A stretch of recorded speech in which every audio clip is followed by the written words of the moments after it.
Take a closer look at this picture. This is Eugene Cernan, the last astronaut from the Apollo program to set foot on the moon. But there's something odd here. Do you notice it? The night sky seems utterly empty of stars. Every photo taken during the Apollo missions shows a sky utterly empty of stars.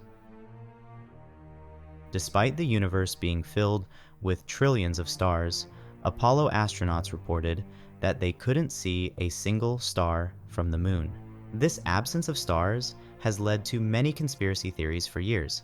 Some even claim it's proof that the moon landing was fake, but the real explanation is far more fascinating and dives deeper than any conspiracy theory could. Why is space so black?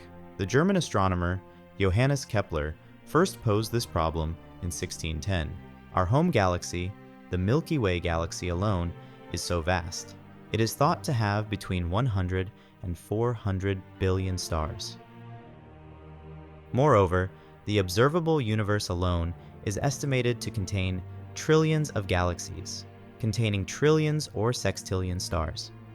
Given this, astronomers wondered why, since the universe is full of countless stars in every direction, shouldn't every part of the sky be bright and full of light?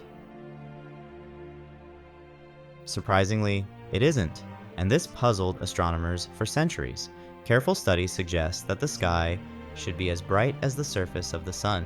Yet, when we look up at night, we mostly see darkness. This puzzle, known as Olber's paradox, took nearly 300 years to solve. Olber's paradox came from the steady-state theory. Imagine a universe where everything has always been the same and always will be. For example, the position of stars, the galaxies, all of it. This was the core idea behind the steady-state theory, which was once the main explanation of the universe. It said that the universe was infinite, without a beginning or end, uniform in every direction, and it did not expand. With this theory in mind, astronomers faced a question. Why is the night sky dark? If the universe has always existed and is full of stars, then shouldn't the whole night sky be as bright as the sun? According to the steady-state theory, even the light from the most distant stars should have reached us by now, lighting up the sky with their combined glow. One early explanation suggested that maybe the stars were just too far away to affect our night sky, but this idea didn't work with the steady-state model. If the universe is infinitely old, there would have been plenty of time for the light from any star to reach Earth, no matter if that star lies at the edge of the universe. This light should fill the sky, leaving no dark patches. Johannes Kepler had a different idea to solve the paradox, which went against the steady-state theory. He suggested that the universe wasn't infinite after all. Instead, he proposed that stars only spread out to a certain limit, and beyond that, there was just empty space. This idea was interesting, but it raised big questions. How far does this space with stars go, and what's beyond that edge? Kepler's idea of a limited universe also had its own problems. If the universe had a boundary, the combined gravity of all the stars and planets could potentially pull everything back together, causing the universe to collapse. Because of these challenges, most astronomers kept believing that the universe was infinite. This meant that the paradox and the idea of a steady universe were left unresolved for nearly 200 years. Then, a famous German astronomer named Heinrich Olbers brought attention back to this old question, asking again, why is the night sky dark? Since then, Olber's name has become closely linked with the paradox. In his time, people still believed the universe was unchanging. Olbers suggested a simple idea. If the universe is infinite, it would be full of dust and rocks. These particles could block the light from distant stars, making them look dimmer to us. This cosmic dust and rocks absorb and block starlight as they move through space. Today, many people still think this way, comparing it to how clouds block sunlight and obscure the sky. Just like clouds, cosmic dust and rocks can hide the light from stars. However, Olbers' explanation wasn't complete. Over time, the dust and rocks blocking the light would heat up and start to glow themselves. This means the universe would still be filled with light, just like before. The dust and rocks only temporarily hide the light from the stars before releasing it again, so the overall amount of light reaching us would still be the same.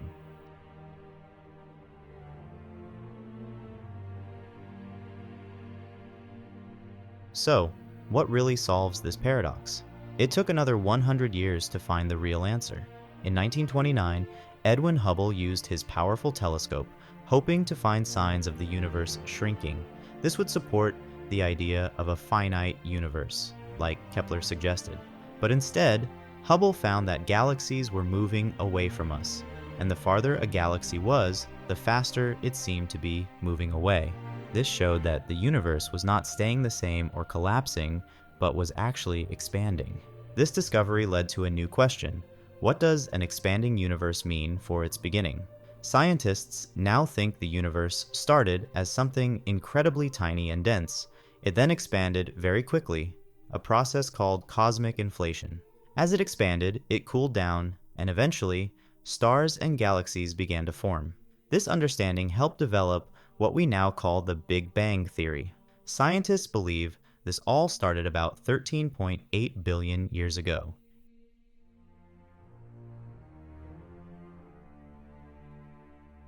And it's currently our best explanation of how our universe began. Today, most scientists agree that the universe is about 13.8 billion years old. When we look at light that's 13.8 billion years old, we don't see stars, not because the light hasn't reached us, but because we are looking back to a time before stars even existed. The farther we look into space, the further back in time we are seeing, until we reach what seems like the edge of the universe. This isn't a real edge, but rather the oldest light we can see, known as the cosmic microwave background. It's the leftover glow from the Big Bang. When we use telescopes to look beyond the earliest stars, we see a special type of light. This isn't light from stars, but light that's left over from the Big Bang. It forms a kind of background glow beyond where the stars are. However, the Big Bang theory brings up a new issue. It suggests that the universe used to be much brighter, especially during a time called the recombination era. Back then, the whole sky would have been as bright as the sun because the universe was very hot. This means that the background glow from the Big Bang, known as cosmic background radiation, should be very bright. According to Olber's paradox, this bright background should make it hard for us to see any faint stars in the night sky. Since the Big Bang happened 13.8 billion years ago, the universe has been following three main rules as it grows and changes. First, at the very beginning, the universe was extremely tiny, very dense, and super hot. Second, just a tiny fraction of a second after it started, the universe began to grow bigger and cooler. Third, and this is really important, the universe will keep expanding and cooling down. Astronomers believe this will go on until the universe becomes so cold that all heat disappears. They call this the heat death of the universe, sometimes also known as the Big Freeze. In this future scenario, the universe has expanded so much that it has cooled down completely and all heat energy has gone away. All these rules show us that our universe has been getting bigger for the last 13.8 billion years. When the universe started, it was filled with very bright and hot light. As the universe has expanded, this light has been stretched out. This stretching has turned the light into longer wavelengths, which means it's cooler and not as bright as before. This is what we call the red shift effect. It's the reason why the cosmic background radiation isn't extremely bright. Thanks to the discovery of redshift and cosmic background radiation, we now know that the Big Bang and the expansion of the universe solve Olber's paradox. The universe started from a single point and quickly grew during the Big Bang. Over billions of years, it has cooled down. Because the universe isn't infinitely old, there's a limit to how far we can see into space. The redshift effect also makes the light from faraway objects appear dimmer. These factors combine to give us the dark night sky we see today. The fact that the night sky is dark shows us that the universe is always changing and growing. Seeing a dark sky instead of a bright one tells us that the universe started with the Big Bang and has been expanding ever since. The night sky is like a quiet reminder of how the universe began as a very hot and dense place. This insight helps solve Olber's paradox and also makes us appreciate just how amazing and complex the universe really is. One of the main theories in modern cosmology is the Big Bang theory, which explains how our observable universe was born. It describes the origin and evolution of the universe. Imagine every star, planet, and galaxy packed into an incredibly hot and dense point. Scientists believe this is how it all began about 13.8 billion years ago. Since then, the universe has been expanding and cooling down. This tiny point exploded in an event called the Big Bang. From that moment, the universe started expanding and cooling.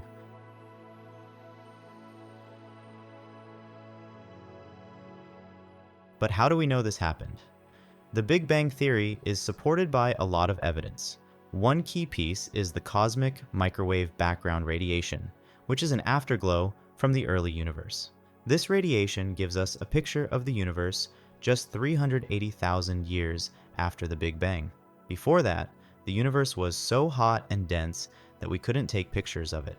This radiation was discovered by accident in 1965 by Arno Penzias and Robert Wilson. Another important discovery is the redshift of galaxies. This means that galaxies are moving away from us, showing that the universe is expanding and growing, not slowing down. This was first observed by Edwin Hubble in the 1920s. The farther away a galaxy is, the faster it seems to be moving away from us.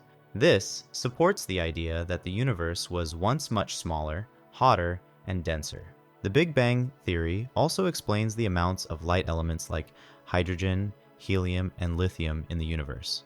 These elements were formed in the first few minutes after the Big Bang, when the universe cooled enough for protons and neutrons to make nuclei.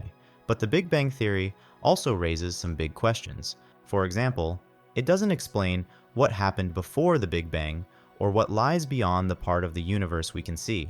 It also introduces the idea of cosmic inflation, which is a rapid expansion that happened right after the Big Bang. This helps solve some problems with the theory and matches what we observe in the cosmic microwave background radiation. Before the discovery of cosmic microwave background radiation, there was a popular idea known as the steady-state theory. This theory suggested that the universe has no beginning or end. Instead, it stays the same overall, even though it's expanding, by constantly creating new matter. This theory was popular in the 1940s, but lost support when scientists discovered the cosmic microwave background radiation in 1965, which strongly supports the Big Bang theory. Additionally, theories such as the cyclic model, which suggests the universe undergoes endless cycles of expansion and contraction, continue to be explored and developed, adding richness and diversity to our understanding of cosmic origins. After the Big Bang, the universe expanded and cooled. In the beginning, it was a hot, dense soup of particles. As it expanded, it cooled down, allowing particles to come together and form the first atoms. These atoms then formed the first stars and galaxies. The universe's expansion continues today, with galaxies moving away from us in all directions. Let's think even further back. The first long-lived particles of any kind were protons and neutrons, which together make up the atomic nucleus.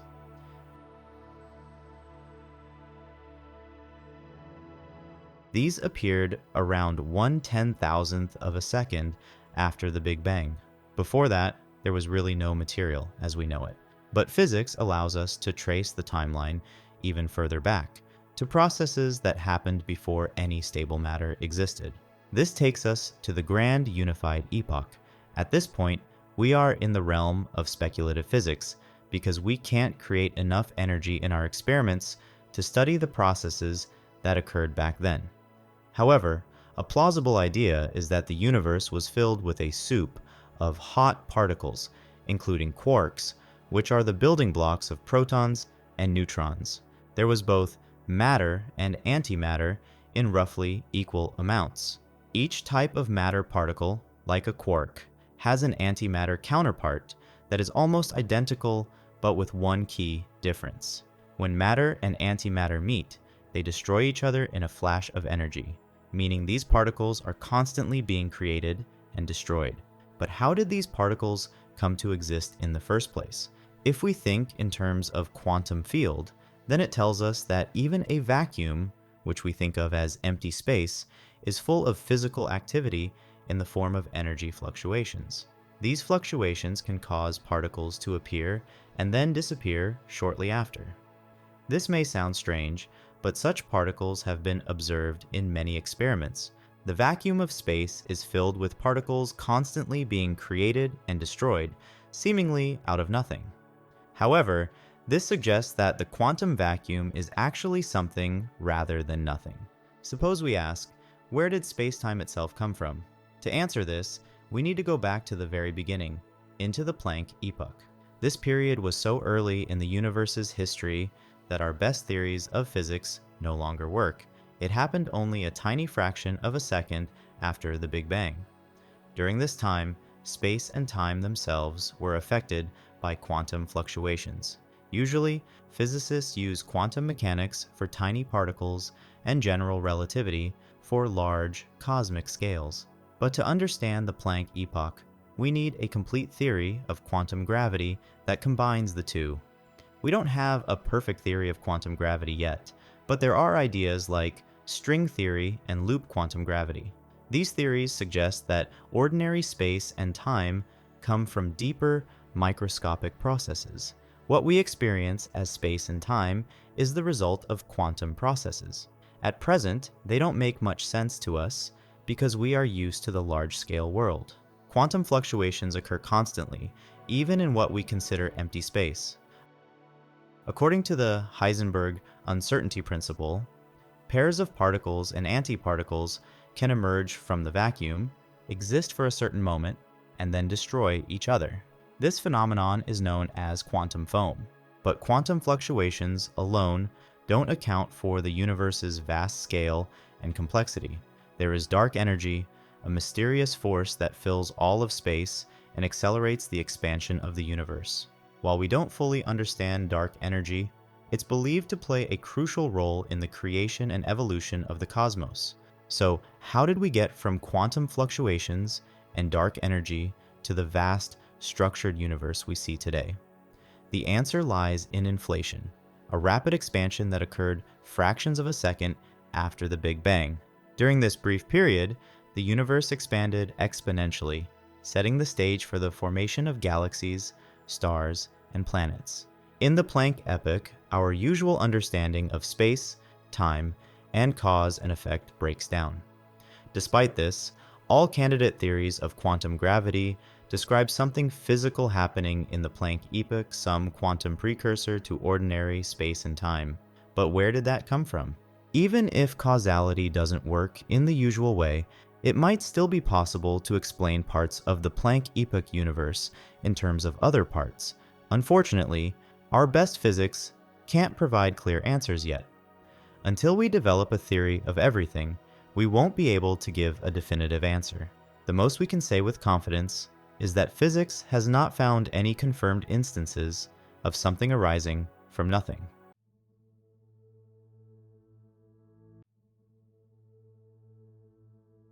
When we look around, everything we see is made of matter. Everything we touch, see, and interact with is made up of tiny particles.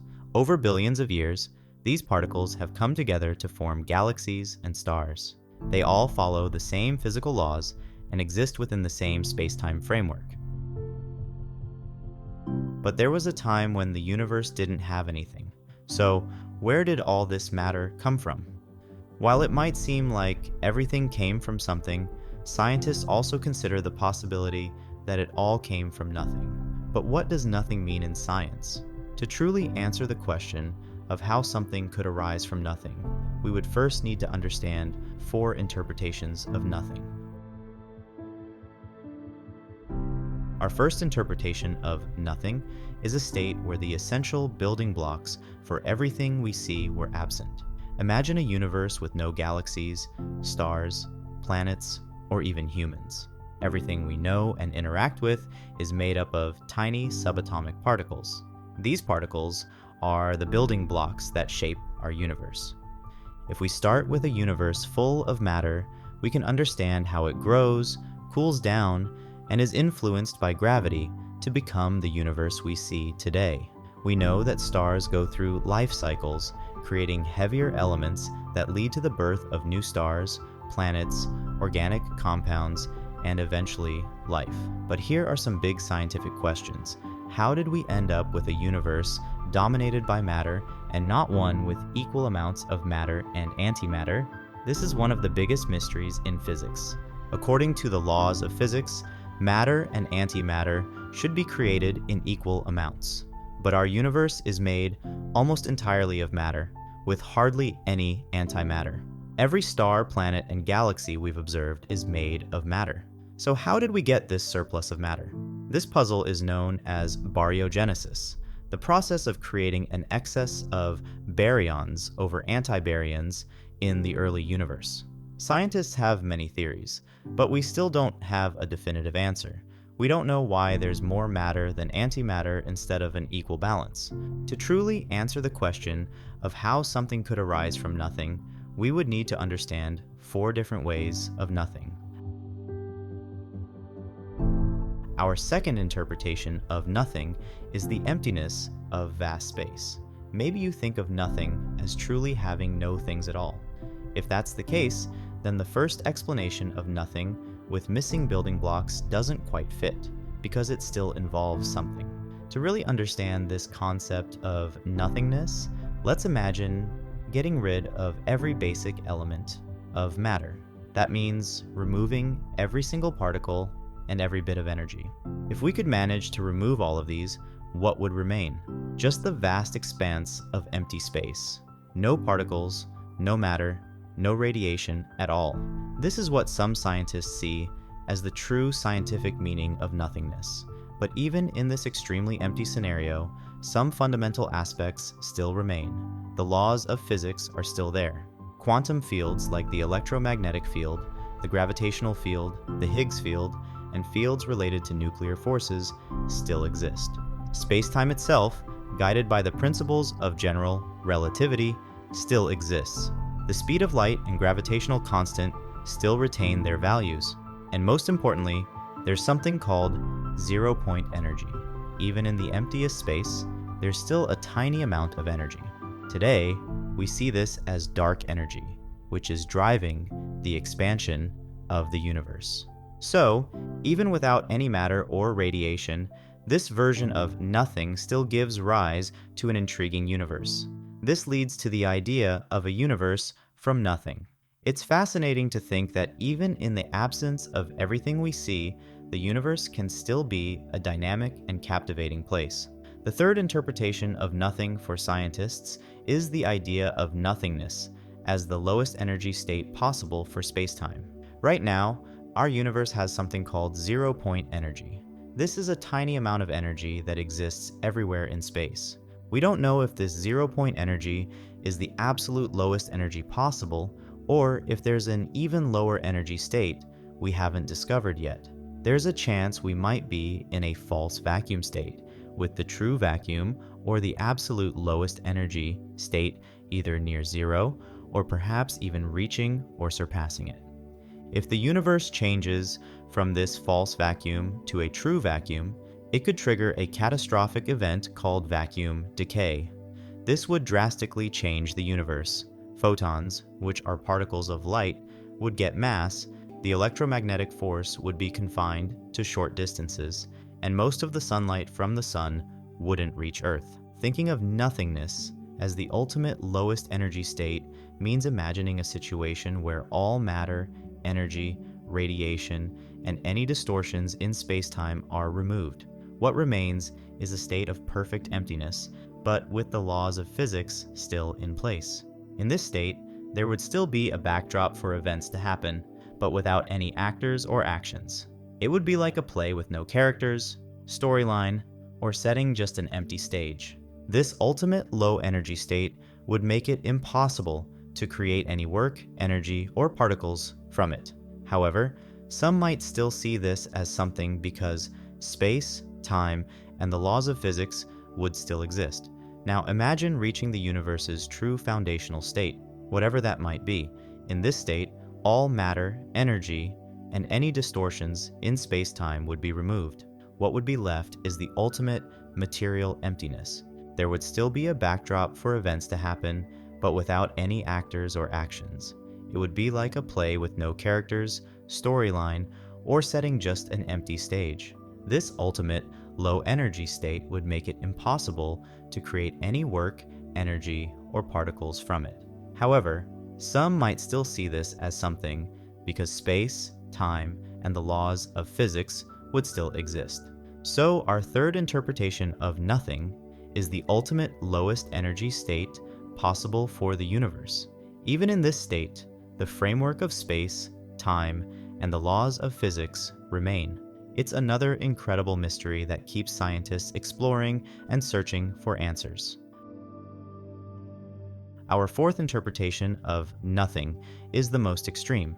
It's the idea that true nothingness only happens when the entire universe and its governing laws are completely gone. This is a radical idea that goes beyond our usual understanding of reality. Imagine getting rid of everything, including space, time, and even the laws of physics. This kind of nothing is beyond what we can define with physics, because it represents an absolute void, a total absence of everything. From a physics standpoint, this idea is challenging. How can something like space-time exist if there's no space or time? How can the laws of physics work if there's no framework for them? This kind of nothing is hard to comprehend and might not have any real-world meaning. Thinking about this ultimate nothingness brings up many questions without clear answers. For instance, how could space and time begin in a place where they don't exist? Is it possible to have something outside the universe without space, or something starting without time?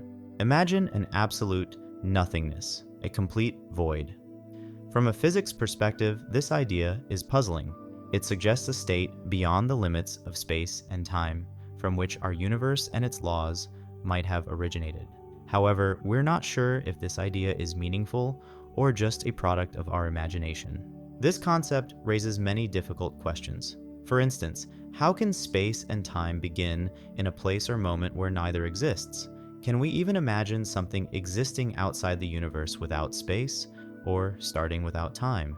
Where would the rules that govern particles and their interactions come from? This idea of nothingness, while it seems philosophically complete, might not have any real substance. It could just be a way for us to understand things that are beyond our reality. When scientists talk about nothing, they often assume everyone has the same idea of what nothing means. But that's not always the case. Different people in different contexts can change how we understand nothing. The phrase "something from nothing" might mean creating something entirely new where there was truly nothing before. But not everyone agrees on what nothing really means. In the end, it's important to understand which version of nothing someone is talking about, because each has its own limits and applications. None of the evidence, either from the cosmic microwave background radiation or quantum fluctuation, suggests what was there before the Big Bang. Still, one of the most mysterious questions in cosmology is what was there before the Big Bang, and what created that one atom which later turned into the Big Bang. The Big Bang theory tells us that the universe started from an incredibly dense and hot point called a singularity. Think of a singularity as a point where everything we know about space and time just breaks down. This singularity raises some big questions. If our usual laws of physics don't apply here, then what are the rules? To understand this, let's start with the ideas of Albert Einstein. His theory of relativity changed how we see the universe by linking mass and time. According to his theory, time is not fixed, but is relative, and changes based on the gravitational fields of objects with significant mass. He showed that massive objects, like Earth, can slow down time. Now, if mass slows down time, imagine what the singularity does, containing all the mass of the universe. It would stop time completely. So, according to Einstein, the idea of before the Big Bang doesn't really make sense because time itself didn't exist. The cosmic microwave background radiation is a key piece of evidence. It comes from a time about 380,000 years after the Big Bang, when the universe was cooling down and forming hydrogen atoms. Before the 380,000 years, the universe went through several phases, starting from the Planck epoch to the grand unification, inflationary, electroweak, quark, and hadron epochs. Each phase saw different particles and forces evolving into what we know today. When we talk about the universe at such a small scale, quantum mechanics takes over from classical physics. This led scientists like Stephen Hawking to think about how quantum theory could apply to the whole universe. This is where inflationary quantum cosmology comes in. Unlike classical theories that describe the singularity as a point with zero volume, quantum cosmology suggests there's an element of uncertainty. This means we can't pinpoint the exact moment the universe was created, and particles can pop in and out of existence from what we call a vacuum. In physics, a vacuum is not a state of absolute emptiness, but rather a state without particles. According to Heisenberg's uncertainty principle, there's always some level of fluctuation, so a perfect vacuum with zero field values is impossible.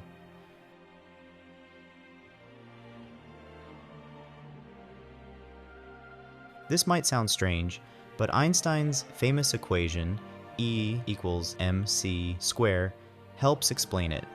The positive energy in stars and galaxies must be balanced by an equal amount of negative energy, like gravity.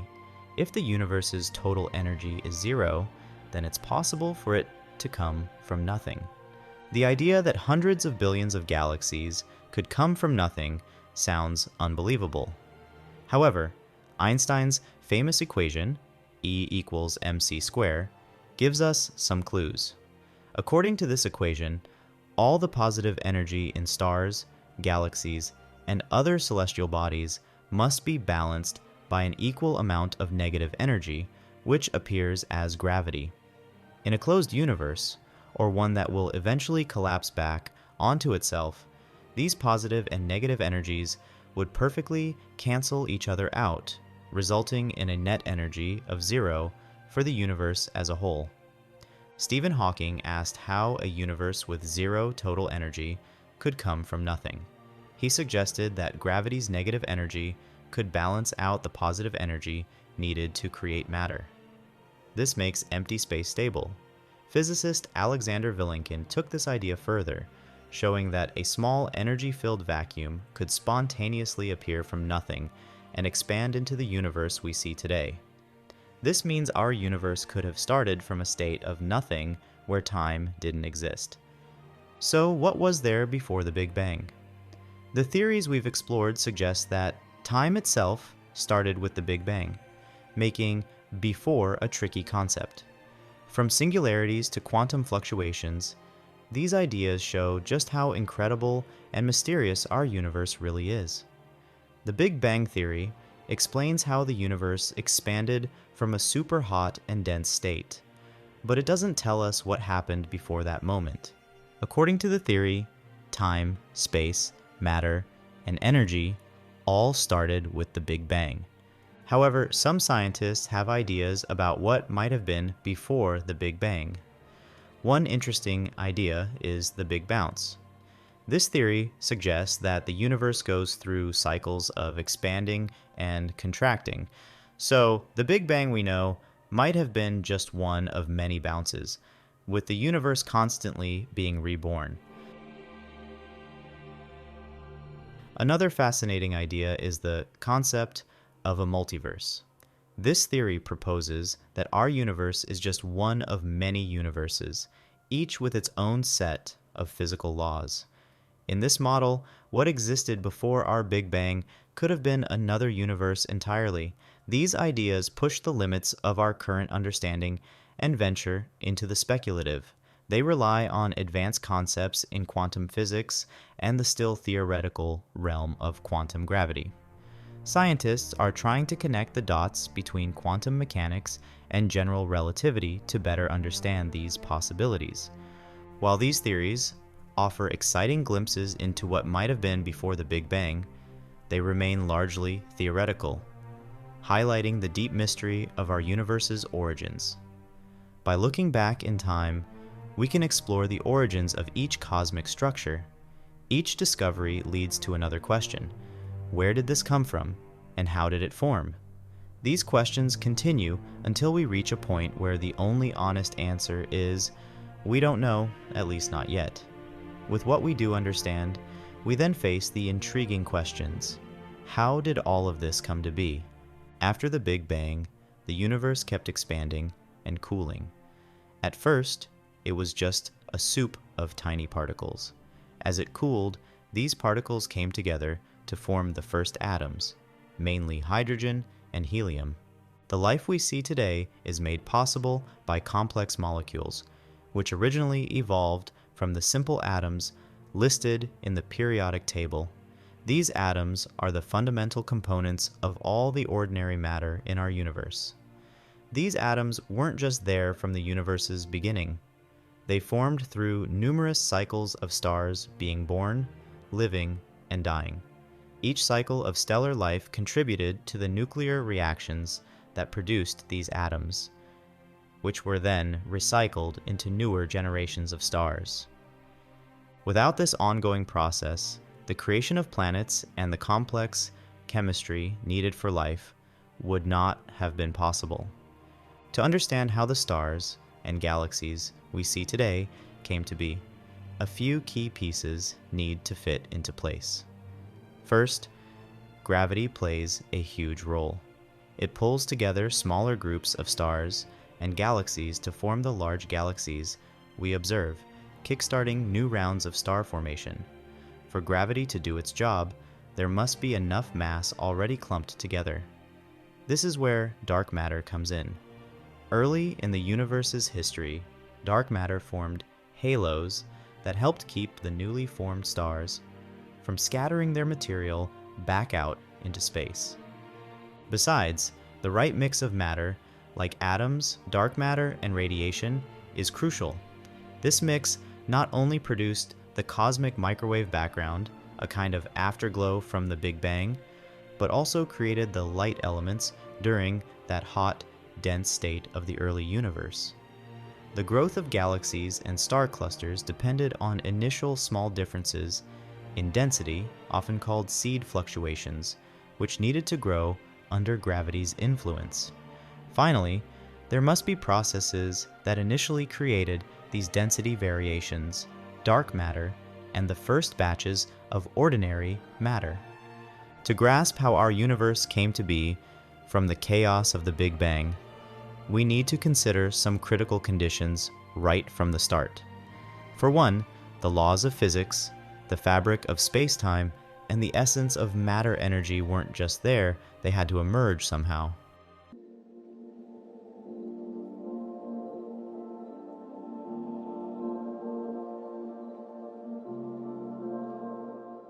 Let's dive further into the mysteries of the universe. Matter, which makes up about 5% of the universe, includes the atoms and particles that form stars and galaxies. Dark matter, accounting for about 27% of the universe, remains invisible and is detectable only through its gravitational effects on visible matter. Dark matter acts as a cosmic platform, guiding the structure and formation of galaxies. The most dominant, yet difficult to understand component is dark energy, making up approximately 68% of the universe. This mysterious force drives the accelerated expansion of the universe, acting against the gravitational pull of matter. Together, these components form the fabric of the cosmos, from the smallest particles to the largest galactic structures. We don't know exactly what dark matter and dark energy are, but we're fairly confident they're real. So, what's known?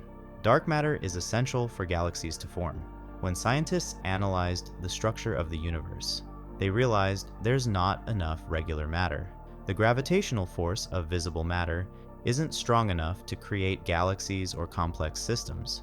Without dark matter, stars would likely be scattered randomly rather than forming the magnificent galaxies we observe. This suggests that dark matter acts like glue. This mysterious component, which neither emits nor reflects light, is known as dark matter. Though invisible, dark matter can be indirectly observed. Areas with high concentrations of dark matter bend light that passes close by, a phenomenon known as gravitational lensing.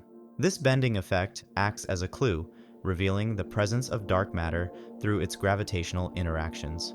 First, we know that dark matter isn't just ordinary matter without stars. Ordinary matter emits detectable particles, making it visible to our instruments. If dark matter were simply ordinary matter, we would have already observed it. It's also not antimatter. Antimatter emits unique gamma rays when it reacts with regular matter. If dark matter were antimatter, these gamma rays would provide a clear signal, which we have not detected. Dark matter isn't made of black holes either. Black holes are compact objects that have a strong impact on their surroundings, while dark matter seems to be spread out through the cosmos. The gravitational effects of black holes are also different from what we observe with dark matter. Scientists are exploring various ideas and conducting experiments to uncover the true nature of dark matter. Even the precise 15-month survey of the cosmos by the European Space Agency's Planck spacecraft was only able to detect less than 5% of the total observable universe. For years, scientists have been trying to solve the mystery of dark matter. They have been able to infer the existence of dark matter only from the gravitational effect it seems to have on visible matter. Renowned British physicist Brian Cox explains that dark matter could be some kind of particle that we are currently unaware of. Dark energy is even more mysterious. We can't exactly detect it or measure it, but we can see its effects. In 1929, astronomer Edwin Hubble made a groundbreaking discovery. He studied how light wavelengths from distant galaxies shift towards the red end of the spectrum as they travel through space. This phenomenon, known as redshift, revealed a startling truth. Hubble found that fainter, more distant galaxies showed more redshift, while closer ones exhibited less. He concluded that this redshift was because the universe is expanding. As light wavelengths stretch, they shift towards the red end of the spectrum, indicating that space itself is growing. More recent findings have taken this discovery even further. The universe's expansion is not just continuing, it's accelerating. Previously, scientists believed that gravity would slow down or even reverse this expansion. Scientists have found out that this rapid expansion rate is because of dark energy. It is driving the universe apart at an ever-increasing rate. Space doesn't change its properties as it expands. New space is constantly being created everywhere. Galaxies remain tightly bound clusters held together by gravity, so we don't experience this expansion in our daily lives, but we see it everywhere in the universe. Wherever there's empty space, more is forming every second. So, what is dark energy? It seems to be some kind of energy in empty space, stronger than anything else we know and constantly increasing. Empty space holds more energy than everything else in the universe combined. This mysterious force is pushing galaxies apart, accelerating the expansion of the universe. Dark energy remains one of the greatest mysteries in cosmology. While we can't detect or measure it directly, its influence on the universe is undeniable.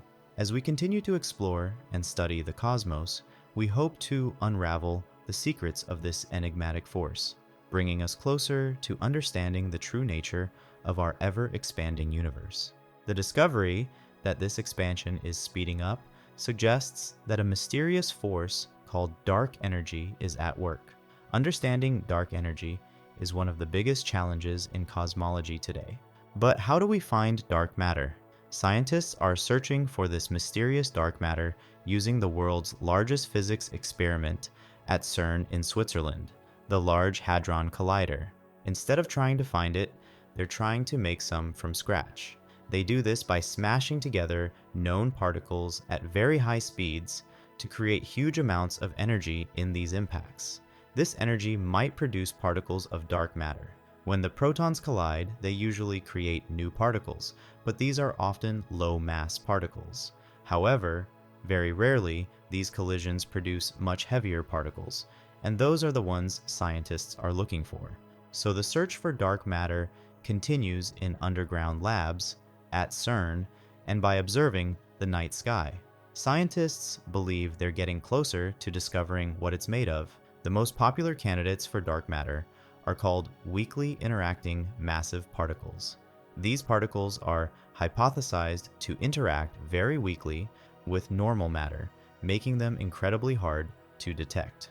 The underground detectors aim to observe these rare interactions, providing clues to the nature of dark matter. One of the most fascinating pieces of evidence comes from gravitational lensing. This phenomenon occurs when light from distant objects, like galaxies or quasars, is bent around a massive object, such as a galaxy cluster, due to gravity.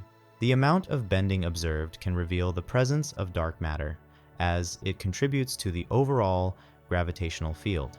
Astronomers also play a key role in the search for dark matter. By observing the night sky, they study the behavior of galaxies and galaxy clusters. The way these massive structures move and interact provides indirect evidence of dark matter. For example, the rotation curves of galaxies and how fast stars orbit the center. The gravitational effects we observe suggest there's much more mass present, and that's attributed to dark matter. While we haven't yet directly detected dark matter, each experiment brings us closer to understanding this mysterious component of the universe.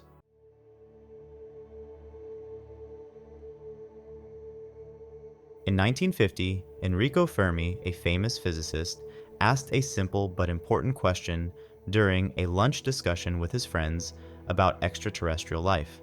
He wondered why, given the vastness of the galaxy, we haven't found any signs of advanced civilizations. Before we go further, let's understand why the Fermi paradox is called a paradox. Imagine how many stars and planets are in our galaxy. It's estimated to have about 400 billion stars. If even a small fraction of these planets hosted intelligent life, these civilizations would have had plenty of time to spread across the galaxy, colonizing many planets, including possibly Earth. Yet, we see no evidence of this happening or any signs of alien visitation. To explain why we haven't found any extraterrestrial civilizations, despite the high chance of their existence, several theories have been proposed. Traveling between solar systems might be incredibly expensive and use a lot of resources. For example, sending a spaceship to the nearest star could cost a huge amount of money and energy, making it impractical. Even if a civilization starts colonizing other planets, it's a big challenge to keep expanding continuously. It would require not just the first journey, but the colonists would need to survive and keep expanding from one star to the next, generation after generation. Maybe the galaxy is busy with activity in other parts, but we just happen to be in a quiet area where not much happens. Another wild idea is that Earth is like a zoo or a nature reserve where aliens watch us from a distance, making sure we stay undisturbed and unaware of their presence. To understand the historical background of the Fermi paradox, we need to consider two key ideas. The first is the Drake equation, created by Frank Drake, a leading figure in the search for extraterrestrial intelligence. This equation suggests there could be thousands of alien civilizations capable of sending signals our way. The second idea is the Fermi paradox itself, which questions why we haven't seen clear signs of intelligent aliens like evidence of interstellar colonization. The term Fermi paradox is somewhat misleading. It was incorrectly named after physicist Enrico Fermi, who never actually proposed such a theory. Despite this, the concept is important in discussions about extraterrestrial life and has influenced funding for related research. It even affected political decisions, such as Senator Williams' push to end NASA's SETI program in 1981. Although the program was briefly revived after Carl Sagan advocated for it, it was shut down again in 1993 by Senator Richard Bryan. However, the search for extraterrestrial intelligence has not ended. While NASA no longer funds SETI projects directly under the same initiative, the search continues through other means and with other funding sources. Projects like the SETI Institute, which is a private, non-profit organization, carry on the work. The SETI Institute partners with academic institutions, private companies, and government entities, including NASA, to continue its research. The term Fermi paradox wasn't first proposed by Enrico Fermi. We only know what he thought about it through the work of physicist Eric Jones, who collected memories from 3 of Fermi's colleagues who were with him at a 1950 lunch in Los Alamos. These colleagues, Emil Konopinski, Edward Teller, and Herbert York, remembered Fermi's questions about space travel. It was from this conversation that the idea now known as the Fermi paradox emerged.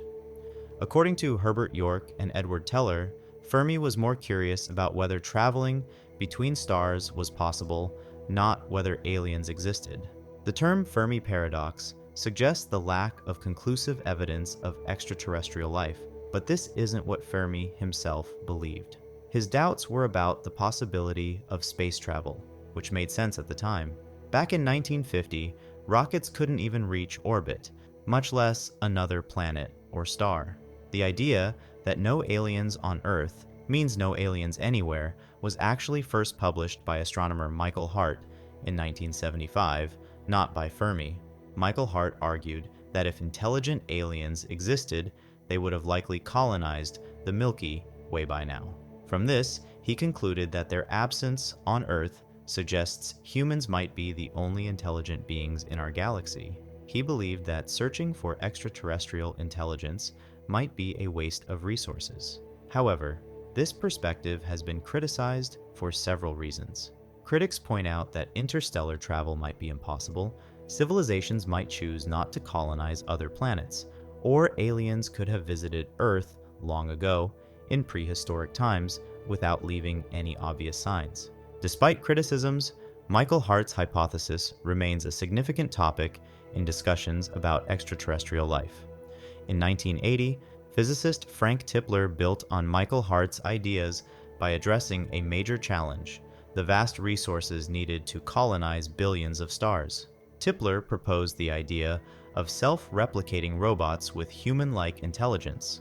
These machines could be sent to a nearby star, use the resources there to make copies of themselves, and then those copies could spread further, potentially filling the entire galaxy. Frank Tipler concluded that because we haven't found such advanced self-replicating machines on Earth, it suggests that we might be the only intelligent civilization, not just in the Milky Way, but in the entire universe.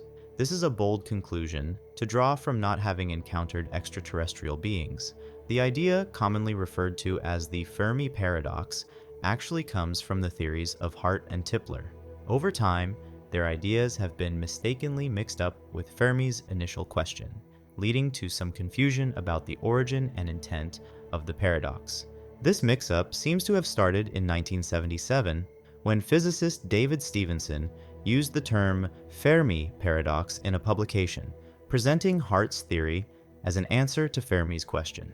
A more accurate name for this reasoning might be the Hart-Tipler argument against the existence of technological extraterrestrials. This title, while not as catchy as the mistakenly attributed Fermi paradox, would more correctly honor the actual originators of the idea. The search for alien life is still a major goal for scientists. The James Webb Space Telescope is giving us incredible new images and data, and Mars rovers are investigating the planet up close. There are also plans for future missions to explore the far reaches of our solar system. The question of whether we are alone in the universe is still open, and until we find an answer, the search for extraterrestrial life will remain a top priority for humanity. Scientists have found various ways to look for life outside Earth. One key area of research is the study of exoplanets, which are planets that orbit stars outside our solar system. The Kepler Space Telescope and other missions have discovered thousands of exoplanets, some of which are located in the habitable zone, where conditions might be right for life. The habitable zone is the region around a star where temperatures could allow liquid water to exist. Liquid water is essential for life as we know it, making these exoplanets prime candidates for further study. For life to exist, certain ingredients are needed. Besides liquid water, life requires essential elements like carbon, hydrogen, nitrogen, oxygen, phosphorus, and sulfur. These elements form the building blocks of organic molecules, which are the basis of all known life forms. Interestingly, these elements are abundant in the universe.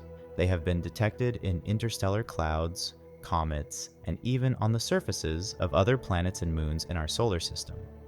Scientists are also searching for biosignatures, which are signs of life that can be detected remotely. Biosignatures can include specific gases in a planet's atmosphere, such as oxygen or methane, that might indicate the presence of biological processes. Another intriguing area of research is the search for technosignatures, which are evidence of advanced civilizations. This includes looking for radio signals, laser pulses, or other forms of technology that might indicate intelligent life. Projects like the search for extraterrestrial intelligence have been scanning the skies for decades, hoping to detect a signal from an alien civilization. While focusing on life outside Earth, scientists are also investigating the possibility of life within our own solar system. Moons like Europa and Enceladus, which have subsurface oceans beneath their icy crusts, are particularly intriguing. These oceans could provide the necessary conditions for life, protected from the harsh environment of space by a thick layer of ice. As technology advances, our ability to search for extraterrestrial life will continue to improve. New telescopes, space missions, and artificial intelligence will enhance our capacity to detect and analyze potential signs of life.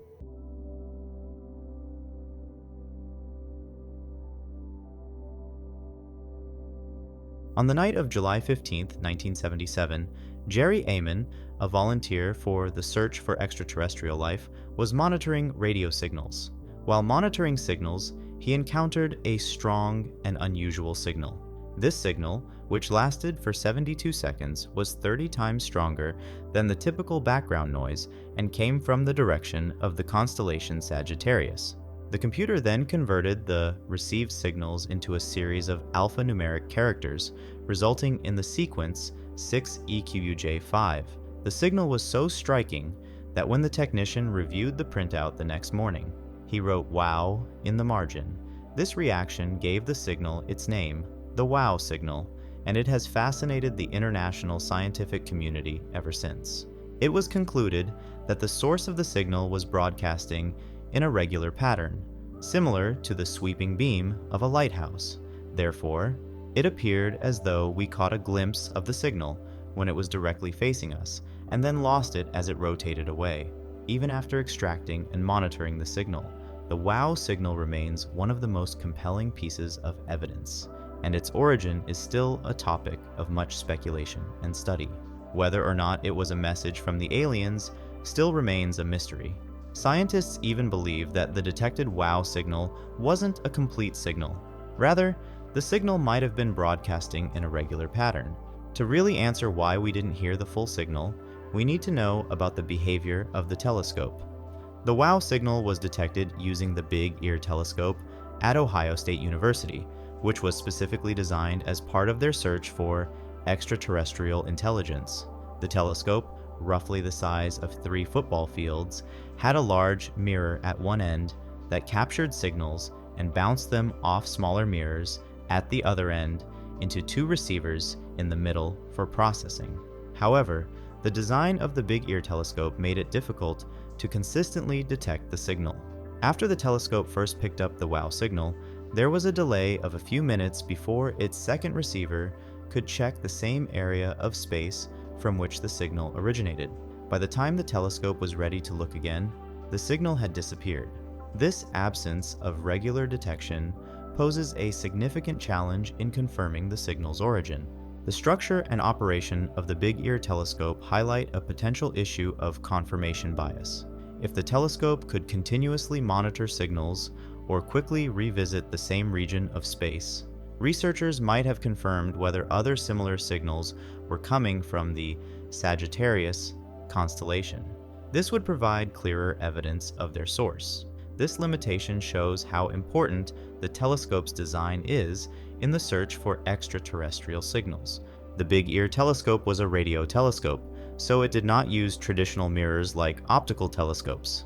Instead, it used wireframe capture dishes to detect radio frequencies, which are wavelengths invisible to the naked eye. Unlike modern telescopes that can rotate freely to scan different parts of the sky, Big Ear could only tilt its primary reflector up and down. This limited it to observing a narrow strip of the sky at any given time. The design was chosen because it was more cost-effective and simpler to build compared to more complex systems. However, the designers of Big Ear came up with a clever solution to expand its range of observation.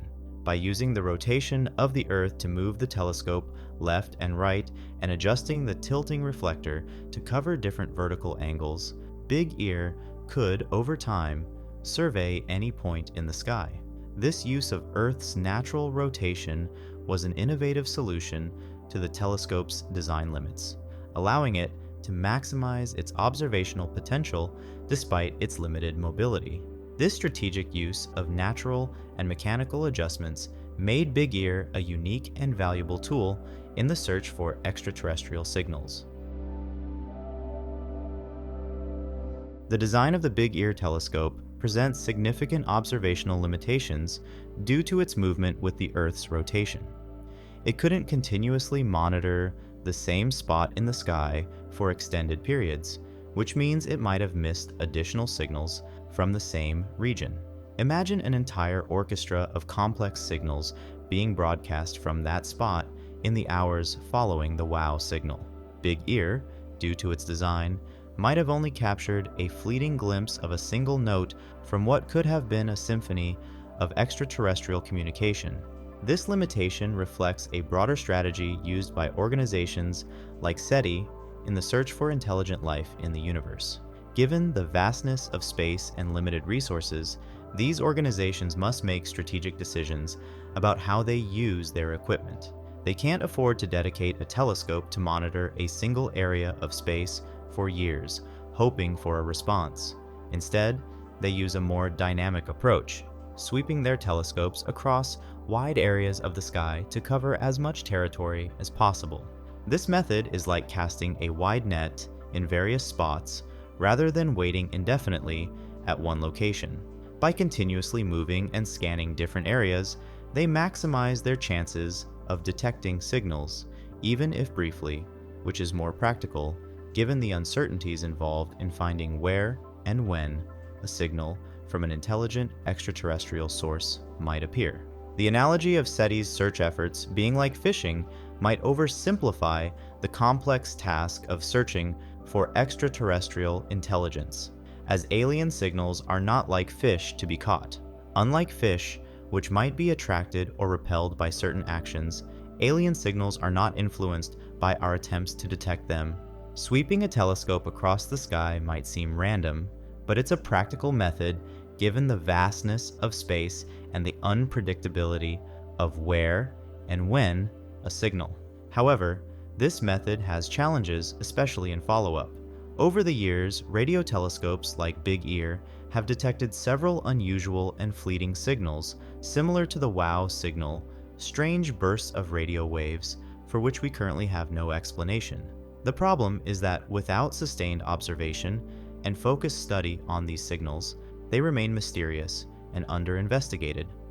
This lack of thorough follow-up means we potentially miss out on valuable data, leading to weak findings about their origins. This brings us to an important conclusion. The possibility that we haven't detected intelligent extraterrestrial life might significantly be influenced by our observational methods. Of course, this is just one of many potential explanations. In this discussion, we've touched on some of the technical challenges involved in detecting signs of alien life. There are also numerous, more speculative, theory-based explanations about our place in the universe and the nature of other civilizations. These theories provide compelling thoughts and open up intriguing possibilities about our understanding of life beyond Earth. If you found this topic interesting, stay tuned as I plan to explore these more speculative theories in another video, offering deeper insights into alien life outside the Earth. The question of whether there are aliens looking down at us from the night sky is as fascinating as it is complex. The vast number of stars and galaxies in the universe suggests that the conditions for life, even intelligent life, could exist well beyond Earth. If even a small fraction of planets around these stars could support life, it implies that life could be relatively common in the cosmos. The reasons why we haven't yet made contact with extraterrestrial civilizations could be numerous. One possibility is the immense distances that separate stars, making communication and travel across space a significant challenge. Additionally, the timing might not align. Civilizations might rise and fall out of sync with each other, missing opportunities for contact. Another intriguing aspect is the nature of communication itself. Advanced civilizations might use technologies or methods of communication that are beyond our current understanding or detection capabilities. It's also possible that advanced civilizations might intentionally avoid contacting emerging societies like ours, perhaps observing us in the way we study species less advanced than ourselves. The WOW signal, an unexplained anomaly detected in 1977, highlights both the potential and the challenges of searching for extraterrestrial intelligence. Despite extensive efforts to detect it again, the signal's nature continues to provoke curiosity and speculation. It serves as a compelling reminder of how much we still have to learn about the universe and our place within it. Ultimately, the search for extraterrestrial life is driven by our innate curiosity and a profound desire to answer one of humanity's oldest questions. Are we alone in the universe?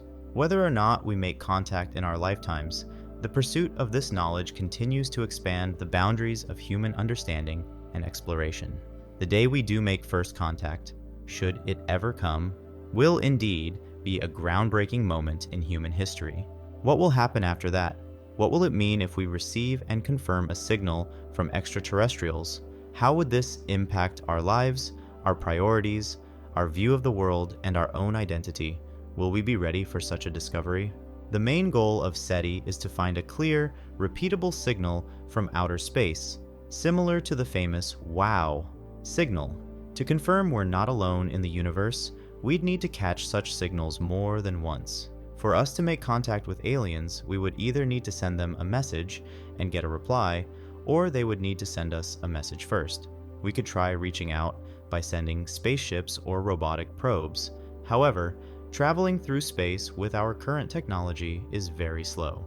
For instance, it took the Voyager 2 probe about 49 years just to leave our solar system. To reach the nearest star system, which is 4 light-years away, it would take over 81,000 years with the speeds we can currently achieve. That's the equivalent of 2,700 generations of humans. So unless the nearest aliens are right next door at that closest star, reaching them would be incredibly challenging. Even if we get better at building spaceships, reaching the speed of light is nearly impossible. It would require more energy than we can possibly gather. It's basically more than what's available in the entire universe. That means we can't travel as fast as light, which limits how far we can go. However, there might still be hope. Some scientists are exploring ideas like creating wormholes that can move space itself. This could theoretically let us travel faster than light without breaking the known laws of physics, because the rule about speed limits only applies to moving through space, not moving space itself. For now, sending messages through space, like radio signals, is much easier and cheaper than sending ships. It's sort of like calling someone on the phone instead of visiting them. It saves time and effort. Most likely, if we ever make contact with aliens, it will start with us picking up one of their calls. Even with the speed of light being incredibly fast, about 300 million meters per second, it's still the fastest speed at which any signal, like light or radio waves, can travel. This speed sets a limit on how quickly we can communicate over vast distances in space. For us to communicate with aliens, any message we send needs to travel across space to reach them. Then, if the aliens respond right away, their message has to travel all that way back to us. This means there's a big delay in communication. We only started using radio technology in the mid-1890s, so we have not really been able to do this for very long. As such, we would only be able to exchange a message with aliens who lived at most 60 light years away from us, 60 years for a signal sent out in 1900 to reach the alien civilization, and 60 years for it to come back.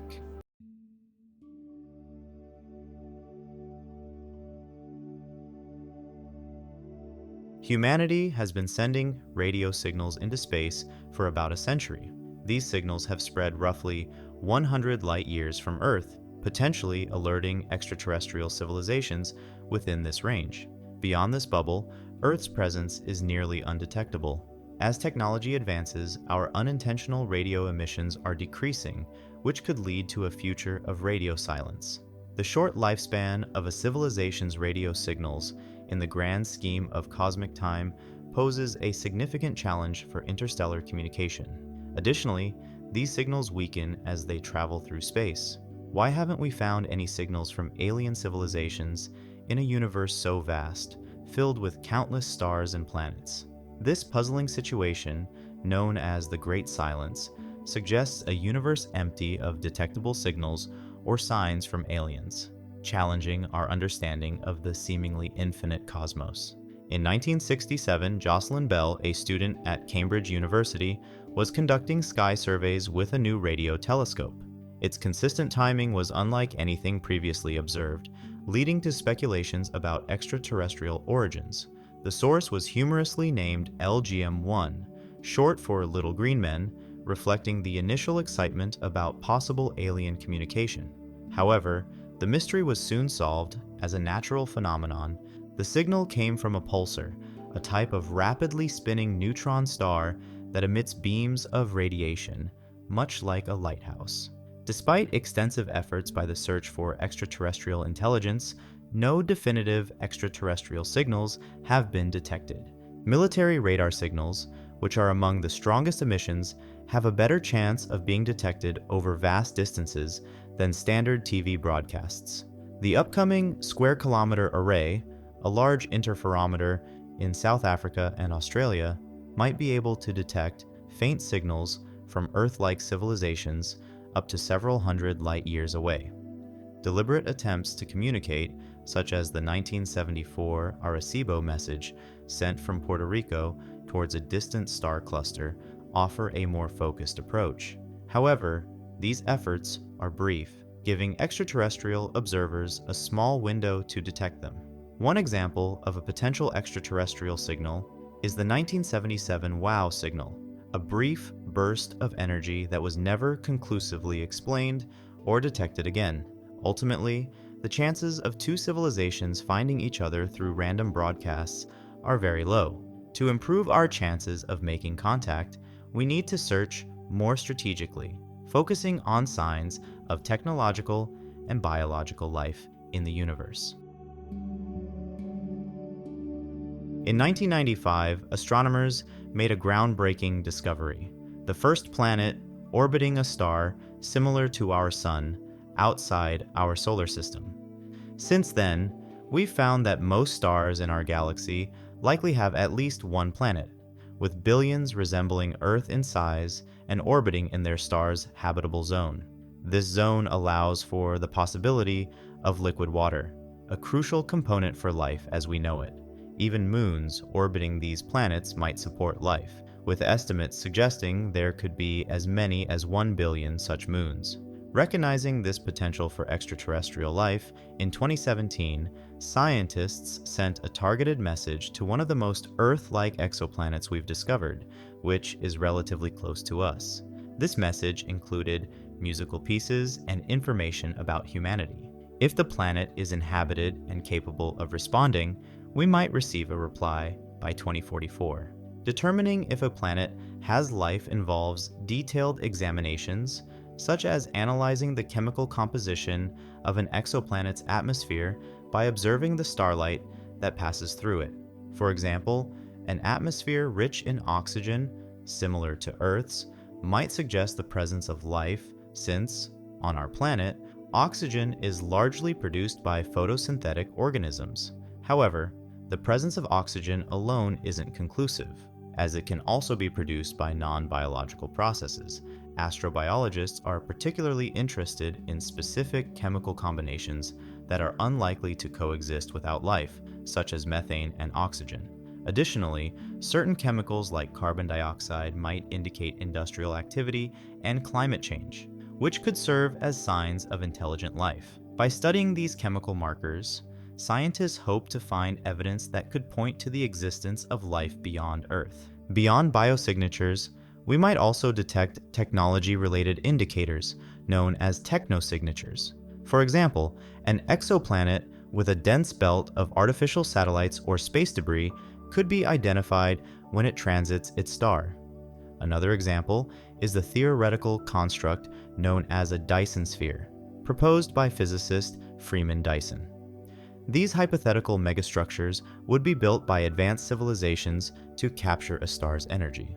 The Kardashev scale, introduced by astrophysicist Nikolai Kardashev, categorizes civilizations based on their energy consumption. A Type 1 civilization uses the energy of its planet. A Type 2 civilization harnesses the energy of its star.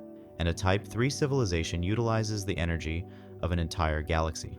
Although there is no confirmed evidence of Type 2 or Type 3 civilizations in the Milky Way, these concepts inspire and guide our search for extraterrestrial intelligence.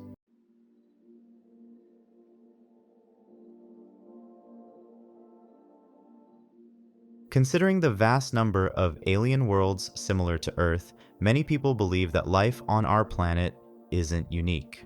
In fact, it's estimated that there are more than 300 million planets with Earth-like conditions just within our Milky Way galaxy. This leads us to a big question. Are we alone in the galaxy? Given our discovery of over 4,000 exoplanets orbiting other stars, we've learned that nearly every star has at least one planet. About 1/5 of these stars have Earth-sized planets orbiting them.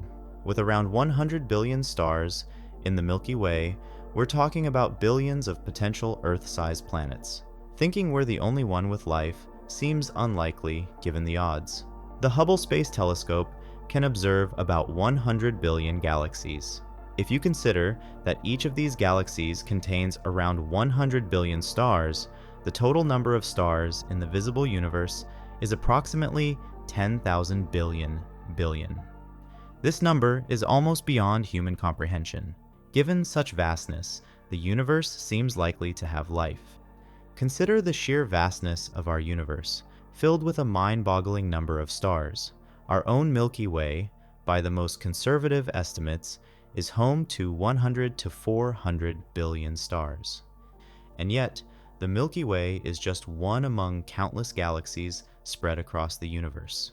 So, even if the chances of intelligent life developing are incredibly small, the overwhelming number of stars still hints at the possibility that we are not alone.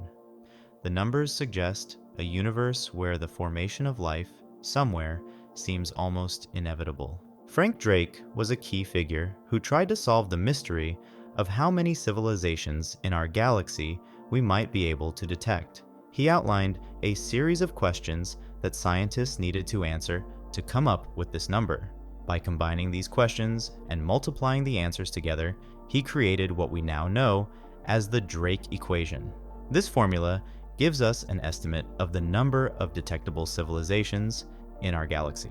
For over 6 decades, the Drake equation was our primary tool for estimating the number of civilizations in the Milky Way galaxy, suggesting there could be anywhere from 1,000 to 100 million planets hosting civilizations.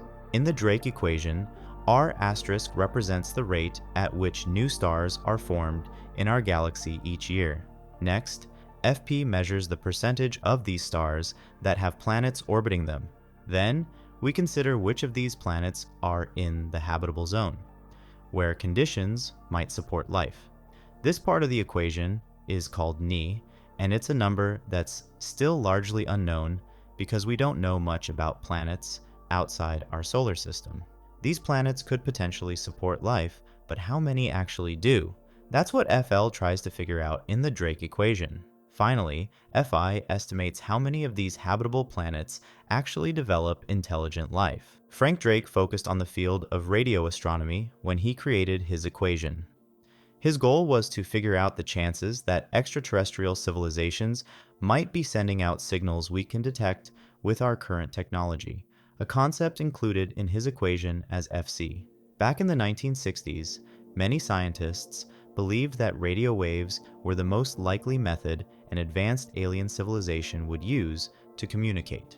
Earth itself has been sending out radio signals into space for nearly a century, reaching out to stars within an 80 light-year radius. However, it raises a lingering question. Would intelligent life forms in other parts of the universe still use radio waves, or might they consider that technology as outdated as we consider smoke signals? The last variable in the Drake equation, represented by L, tries to determine how long a technological civilization can be detected across the cosmos. Drake worried that while a sophisticated society might briefly emit detectable signals, this period might be just a flash in their long history. Thus, even if civilizations last for millennia, we might only catch a glimpse of them. When Drake first made his calculations in 1961, he estimated that there were between 4 and 10 detectable civilizations in our galaxy. However, using today's scientific knowledge to update Drake's parameters leads to a very different number. The new estimate for N, the number of detectable civilizations, is only about 0.00127. This means that in every 100,000 years of our galaxy's history, roughly 127 civilizations might become detectable. Drake's belief in a Milky Way, dotted with about 10,000 civilizations, forms a vision of a vibrant cosmic community. Yet, the reality of finding even one among at least 100 billion stars highlights the sheer scale of this challenge. It suggests that astronomers would need to survey 10 million stars before any claims about the rarity of these civilizations could be substantiated, underlining the monumental task at hand. We're still unsure how many alien civilizations might be out there. Estimates range from just a few to up to 100 million civilizations in the Milky Way. But some people think we might be the only advanced civilization in our galaxy. That doesn't mean we're alone in the entire universe, which is incredibly vast. The observable universe stretches about 92 billion light-years across and contains between 100 billion and a trillion galaxies, each with about 100 billion stars. This means there could be up to 10 to the 23rd power stars, and probably just as many Earth-like planets. So, it's likely that other intelligent life exists somewhere, but maybe not in our Milky Way. Over Earth's history, more than 10 billion species have existed, but none have shown the intelligence, curiosity, and ability to build complex tools like humans. Even smart animals like whales and dolphins don't seem to think deeply or make complex tools. Humans only appeared a few 100,000 years ago, so for most of Earth's history, an alien looking at our planet wouldn't see any advanced technology or signs of high intelligence. Also, it's not clear if being so smart is good for us in the long run. Our intelligence has helped improve life for many people in the last few centuries, but it has also brought us close to self-destruction. Recently, astronomers have been trying to get better estimates of how many alien civilizations might be in our galaxy. They are focusing on two big unknowns: how likely it is for life to start on Earth-like planets from non-living materials, and what the chances are that this life becomes intelligent. Even with these estimates, there's a lot of disagreement about what this means for life elsewhere in the universe. Some scientists point to the huge number of Earth-like planets and argue that we can't be alone. Others, however, want solid proof. They ask, if there are so many civilizations out there, why haven't we found any signs of them yet? This question is at the heart of what's known as the Fermi paradox. If alien life is common, where are all the aliens? The search for extraterrestrial intelligence has been actively scanning the sky. We've only looked a few hundred light years away, which is just a tiny part of our galaxy. If our galaxy was full of life, especially advanced life, some of it would be much more developed than us. Long ago, stars in our galaxy went through processes that created the elements needed for Earth-like planets. There might be civilizations out there that are billions of years more advanced than us. Considering how fast human technology has developed over the last few hundred years, just imagine what a civilization could do in thousands or even millions of years. If such civilizations existed, they could potentially travel between stars and colonize the galaxy. Theoretically, they could populate the entire galaxy in just a few million years. So if such advanced beings were out there, we might expect them to have reached us already.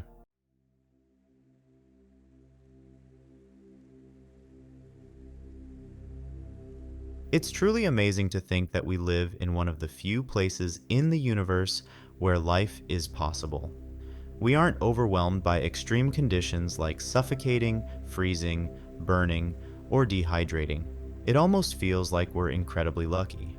Our unique position on Earth, perfectly placed in its life-supporting environment, gives us a special perspective on the universe. This viewpoint might even help us understand the Fermi paradox, the question of why, given the vastness of the universe, we haven't encountered other intelligent life forms. Here's an interesting point to consider. Our sun is stable, which is not common. A long time ago, a planet-sized object hit Earth, and the leftover pieces became our moon. This event made Earth's core larger than usual for a planet of its size. We're in the Goldilocks zone, where it's not too hot and not too cold for life. Our big core is a strong magnetic field that protects us from harmful solar radiation. Our solar system is unusual because in most systems, the bigger planets are closer to the star than the smaller ones. Nature usually favors strength over intelligence. If it weren't for the asteroid that helped wipe out the dinosaurs, we humans might not have become the dominant species. That asteroid was big enough to kill off the dinosaurs, but not so big that it wiped out all life. A lucky break for us. We also have a good balance of land and water, which helps create a weather system that supports life. Our moon is just the right size and distance to create tides and seasons. Without it, our oceans would be stagnant, and we'd have constant earthquakes and volcanic eruptions, making life tough. Jupiter, our giant neighbor, acts like a shield, blocking most of the asteroids that could hit Earth. We're also not near the galaxy's center, which is filled with dangerous gamma rays, radiation from pulsars, supernovas, and black holes. Earth has been unusually peaceful in terms of natural disasters, more than what's typical in Earth's history. We've been lucky to avoid massive volcanic eruptions, huge earthquakes, and ice ages recently.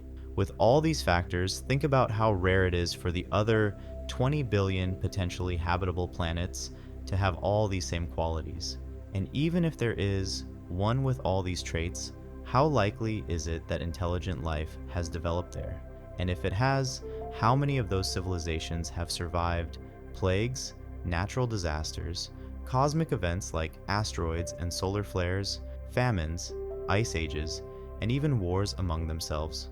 Considering all the planets capable of supporting life, finding another planet with life is like walking across the Sahara Desert and finding a single gold bar. It might even be more likely that any aliens we meet are actually humans from the far future. Despite its mild-sounding name, the rare Earth hypothesis is a very important concept. It basically says that we have to be in a part of the universe that can support life, like Earth, rather than in the vast, empty spaces between galaxies. This might sound like common sense, but recognizing this bias in our observations is key to understanding why the universe looks the way it does from where we're standing. The weak anthropic principle, combined with the fact that we haven't found other civilizations, might mean that intelligent life is very rare in our universe. Think about the nature of being an intelligent observer, like yourself. The very fact that you're thinking about these concepts is a unique experience happening right now. This kind of awareness, your specific type of consciousness, might be extremely rare, maybe even unique, and can only exist under very specific conditions. Yet, here you are, living this conscious experience. No matter how rare life-supporting environments might be, you inevitably find yourself in one. The weak anthropic principle doesn't say these environments are common. For example, if there's only one planet with life in the galaxy, or even in the entire universe, it would have to be the one you're on. The rare Earth hypothesis suggests that Earth is exceptionally unique and ideally suited for supporting intelligent life, due to a combination of specific factors. This idea is backed not just by Earth's distinct characteristics, but also by the noticeable lack of alien life, which is emphasized by the Fermi paradox. This paradox highlights the contradiction between the huge potential for life across the galaxy and the actual absence of evidence for other civilizations. We've talked about the Fermi paradox and its explanations before, but let's think about the possibility that it shows us a simple truth. Technological civilizations are extremely rare, maybe because planets like Earth are extraordinarily uncommon. The Fermi paradox also leads us to the concept of the Great Filter, which suggests that there are difficult or unlikely stages in the evolution from a lifeless planet to a civilization that can be detected through technology. One such filter could be looming threats like climate change or nuclear war, which might still pose a risk to our survival. However, the rare Earth hypothesis presents a more hopeful scenario, proposing that planets capable of nurturing civilizations like ours are very rare. This theory was popularized by Peter Ward and Donald Brownlee in their 2000 book, which focuses on the specific traits of Earth that are necessary for life and intelligence to develop. While Earth-like planets that are rocky, similar in size to Earth, and located in the habitable zones around their stars seem to be quite common, it's important to understand what makes Earth uniquely capable of supporting life. The Kepler mission suggested there might be around 10 billion such planets in our galaxy alone, and this number could rise to 40 billion if we include planets orbiting stars different from our Sun.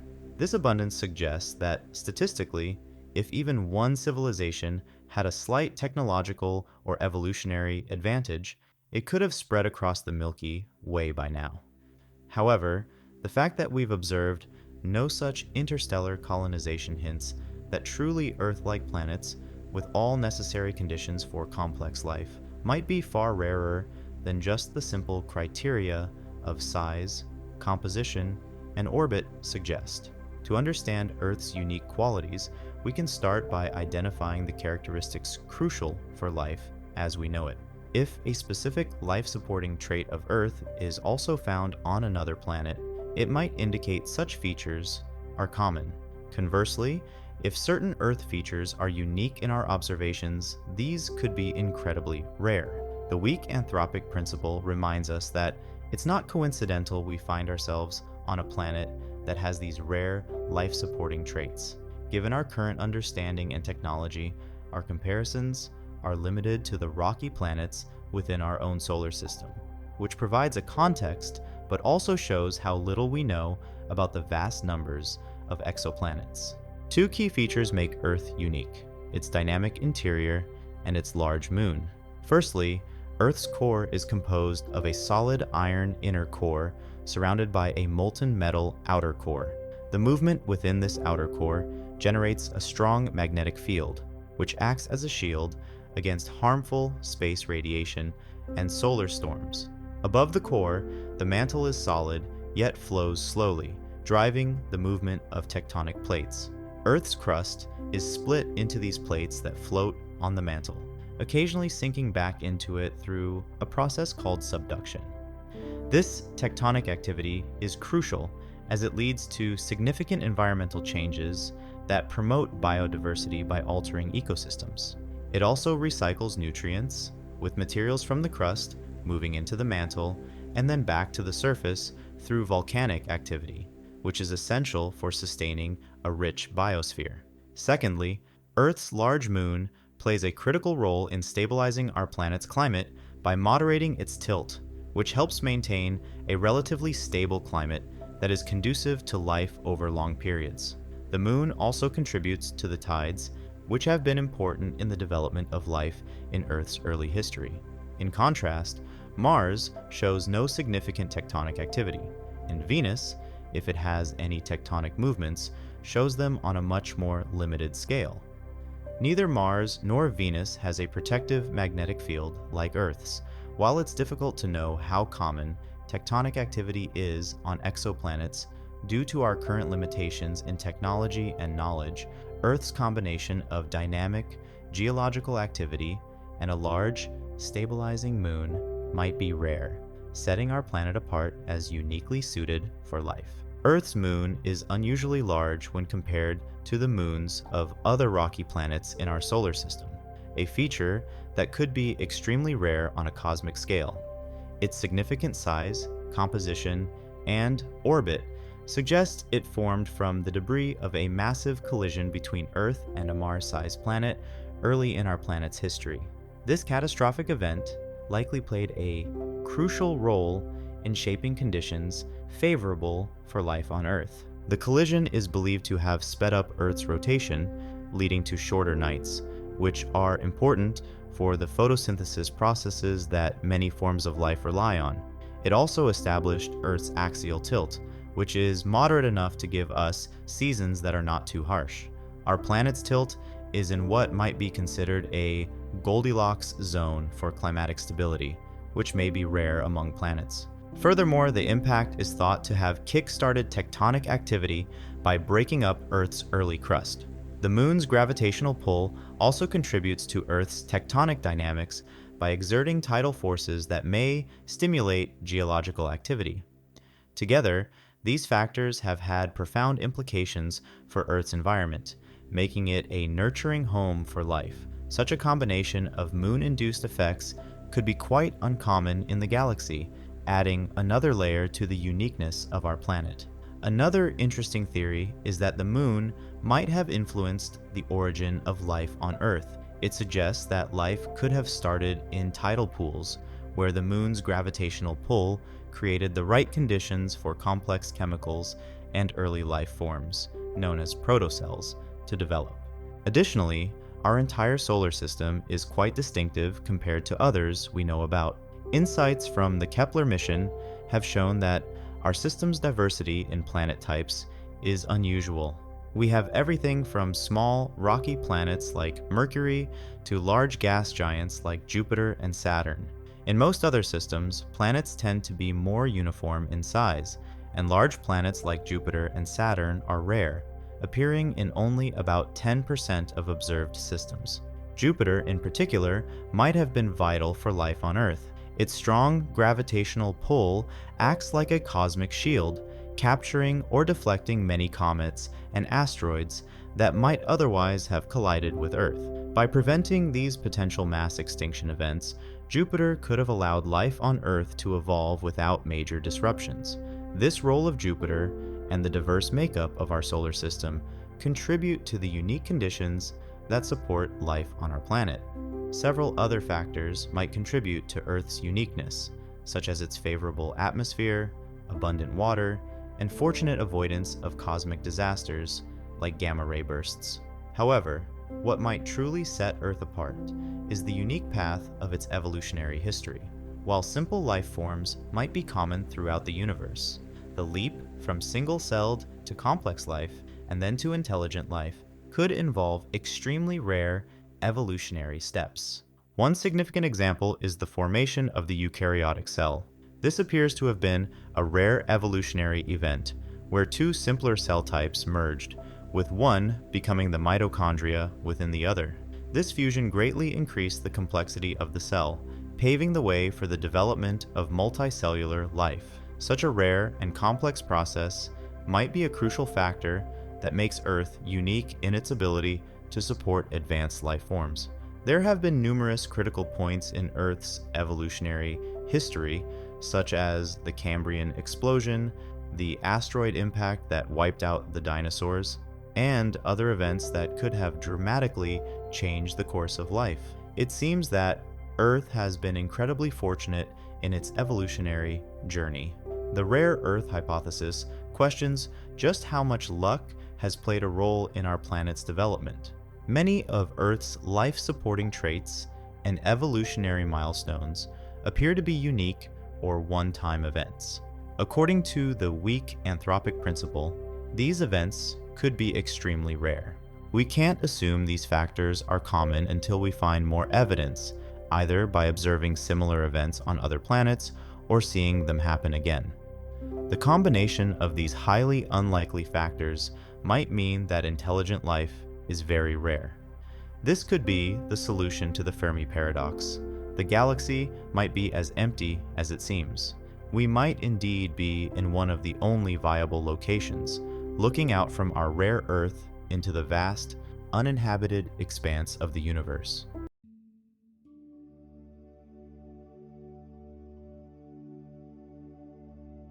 The observable universe, which is more than 13 billion years old, is incredibly vast.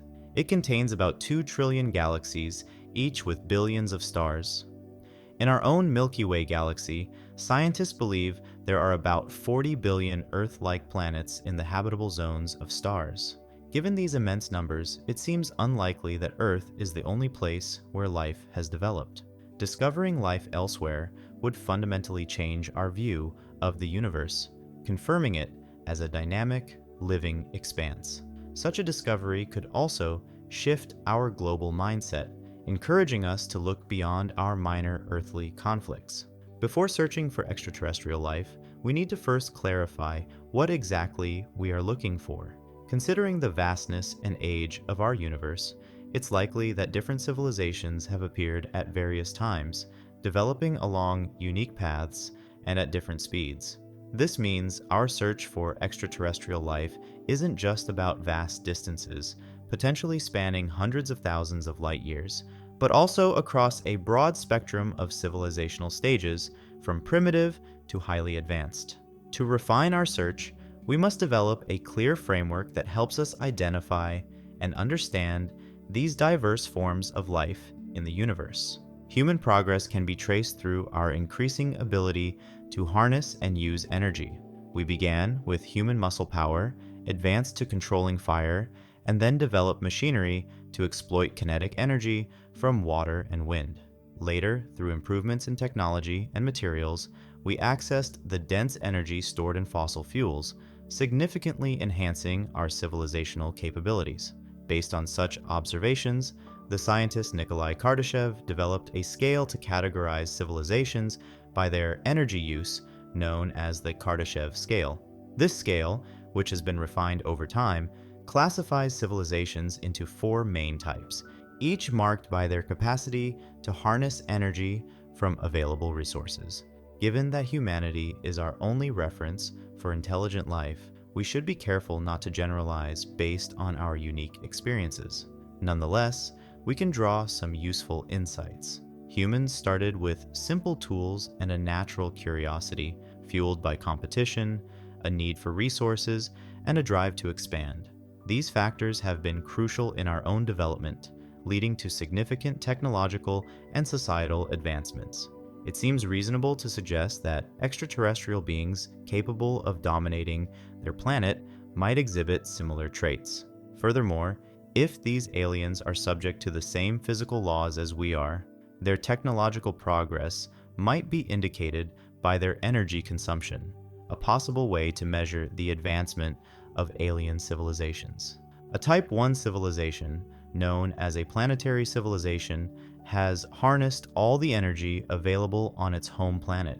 This includes using renewable sources like solar, wind, and geothermal energy to power their industries and meet all their energy needs. They can manage and use their planet's resources efficiently. However, a Type 1 civilization isn't confined to just their home planet. They have expanded their presence to include multiple planets and moons within their solar system. They've established a unified government that spans these various bodies, facilitating interplanetary trade, research, and collaboration. Their technological advancements have also enabled them to enhance their biological capabilities and overall technological prowess. A Type 2 civilization, also called a stellar civilization, can harness the energy of their entire star. This might involve constructing massive structures, such as Dyson spheres, which completely surround their star to capture a significant portion, if not all, of its energy output. With access to the vast resources of their solar system, a Type 2 civilization uses this immense energy to power advanced technologies and possibly begin exploring and colonizing other star systems. A Type 3 civilization, known as a galactic civilization, can use the energy from their entire galaxy. This might enable them to do amazing things like relocating planets, harnessing the energy of stars to fuel black holes, and even manipulating the fabric of space-time itself. Meanwhile, a Type 4 civilization reaches an almost unimaginable level of technological advancement. They would be capable of creating universes, suggesting their ability to operate within and possibly control multiple universes, essentially governing a multiverse. This level of power and control transcends our current understanding of physics and technology. In the Kardashev scale, each step up represents a huge increase in power utilization. For example, a Type 2 civilization harnesses 10 times more power than a Type 1, like comparing the explosive force of a nuclear bomb to the gentle punch of a toddler. Right now, humanity hasn't even reached the first level, but our energy consumption is certainly increasing. Currently, we are at Type 0.7 on the scale. Some experts suggest that if we continue to grow our energy use by 3% each year, it could take us between 100 to 200 years to become a Type 1 civilization. At that stage, we'd be able to fully utilize renewable resources like solar, wind, and hydropower. We could control the weather and perhaps even build floating cities. Such advancements would significantly alter our capabilities. Imagine civilizations so advanced they can control the energy from their entire star. These Type 2 civilizations might communicate using incredible technologies like sending messages through space-time ripples, which allow particles to connect across distances. For Type 3 civilizations, which harness the energy of entire galaxies, methods might include using wormholes or creating space tunnels that allow them to travel and communicate across galaxies almost instantly. As humanity progresses towards becoming a Type 1 civilization, our initial steps have included reaching out into space to communicate with potential extraterrestrial beings. One of the earliest significant attempts to connect with alien life was the Voyager Golden Records. These records, a project led by Carl Sagan, were sent into space aboard the Voyager spacecraft. They included a mix of sounds, pictures, and music from Earth, crafted to depict the diversity of life and culture on our planet. This was our way of saying hello to the universe, to engage with whatever forms of life might be out there. On the Kardashev scale, civilizations that fall between Type 0 and Type 1 range from primitive societies to those on the brink of harnessing their planet's full potential, which humanity might achieve in a few centuries. Such civilizations could be common in the Milky Way. However, without actively sending out radio signals into space, even a civilization close by, like one in the Alpha Centauri system, could remain unnoticed. Our own radio broadcasts, which stretch out to 200 light years, are just a tiny blip in the vastness of the Milky Way and turn into undistinguishable noise after just a few light years. We've drastically changed our planet by building huge structures, altering mountains, forests, and bodies of water, and changing the composition and temperature of the atmosphere. If we manage to keep Earth habitable, we could achieve full Type 1 status in the next few centuries. Advancing to this level naturally leads to further exploration and use of resources beyond Earth, driven by our inherent curiosity, competitive spirit, and tendency to expand. The journey to becoming a Type 2 civilization, one that harnesses the energy of an entire star, would involve significant advancements in space technology. This path could begin with the establishment of space outposts, which would then expand into more complex space-based infrastructure and industries. Over time, these developments might lead to the establishment of colonies on other planets and possibly even the terraforming of these bodies to make them more Earth-like. As a civilization's activities and its consumption of resources grow, so too would its need for energy. A key milestone for a civilization transitioning to Type 2 would be the construction of a Dyson sphere around their star. This structure, made up of numerous individual solar power satellites or other types of collectors, would capture a large portion of the star's energy output, providing a nearly limitless energy source for large-scale projects throughout their solar system. With such capabilities, the ambitions of a Type 2 civilization could naturally expand to include reaching other star systems. This would be similar to how we currently see the challenge of traveling to Pluto, difficult but possible with enough effort and resources. Achieving this would mark the beginning of their transition toward becoming a Type 3 civilization, one that could use the energy resources of an entire galaxy. The progression toward becoming a Type 3 civilization, which would involve harnessing the energy of an entire galaxy, introduces complexities that are hard for us to imagine. The challenges include not just the immense physical distances between stars, but also maintaining cultural and biological unity over these vast expanses. It raises critical questions. Could such a civilization overcome the long travel times? Would their distant colonies remain unified, or would they travel using wormholes? As a civilization advances toward Type 3 status on the Kardashev scale, the practical challenges intensify. They may need to navigate potential existential risks in the interstellar void, such as cosmic radiation or unforeseen cosmic events. Imagining their form, culture, and technologies becomes increasingly speculative. Such civilizations might discover new principles of physics, harness the power of dark matter and energy, or even achieve faster than light travel, concepts that currently lie beyond our scientific understanding. Their motives, technologies, and actions could be as incomprehensible to us as a city is to an ant. From the perspective of a highly advanced Type 2 civilization, humanity might appear too primitive and complex. To a Type 3 civilization, we might seem as insignificant as bacteria are to us, potentially disregarding our consciousness or survival as irrelevant. In this scenario, our best hope would be that such advanced beings are benevolent should they ever notice us at all.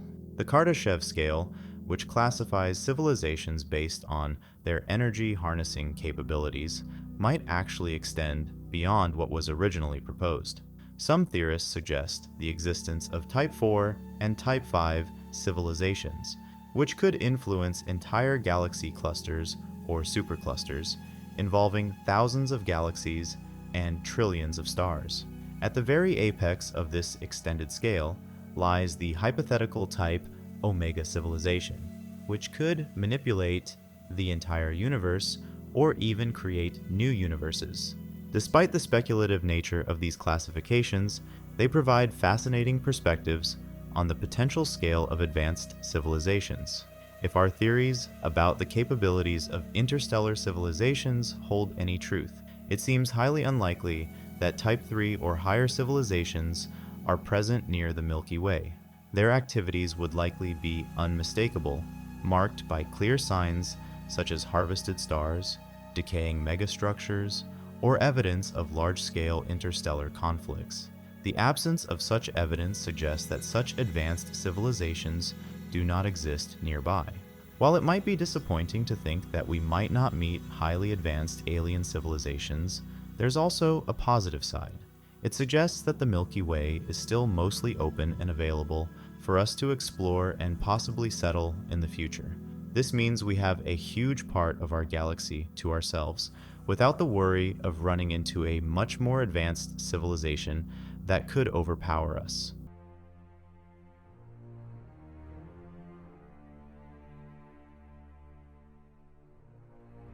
The story of how the universe evolved from the Big Bang to the way it is now, filled with galaxies, stars, and planets, connects us all.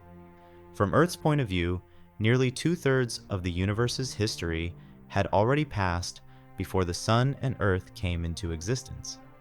Interestingly, life on Earth might have started as far back as 4.4 billion years ago. This makes us wonder if life could have existed even before our planet, and how far back in time it could go. So, when did the universe have enough heavy elements to form planets and possibly support life? Even if we only think about life forms similar to those on Earth, the possibility of life goes back further than you might think. Right after the Big Bang, the universe didn't have stars, galaxies, or even atoms.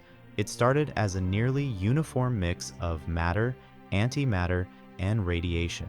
The areas with slightly more matter were only about 0.003% denser than the average, meaning it would take a lot of gravitational collapse to form something as dense as a planet, which is much denser than the average density of the universe. But the universe had all the time it needed to make this happen. In the first second after the Big Bang, most of the matter and antimatter had destroyed each other, leaving behind a small amount of protons, neutrons, and electrons, along with neutrinos and photons. About 3 to 4 minutes later, these protons and neutrons combined to form stable atomic nuclei, but they were mostly just hydrogen and helium.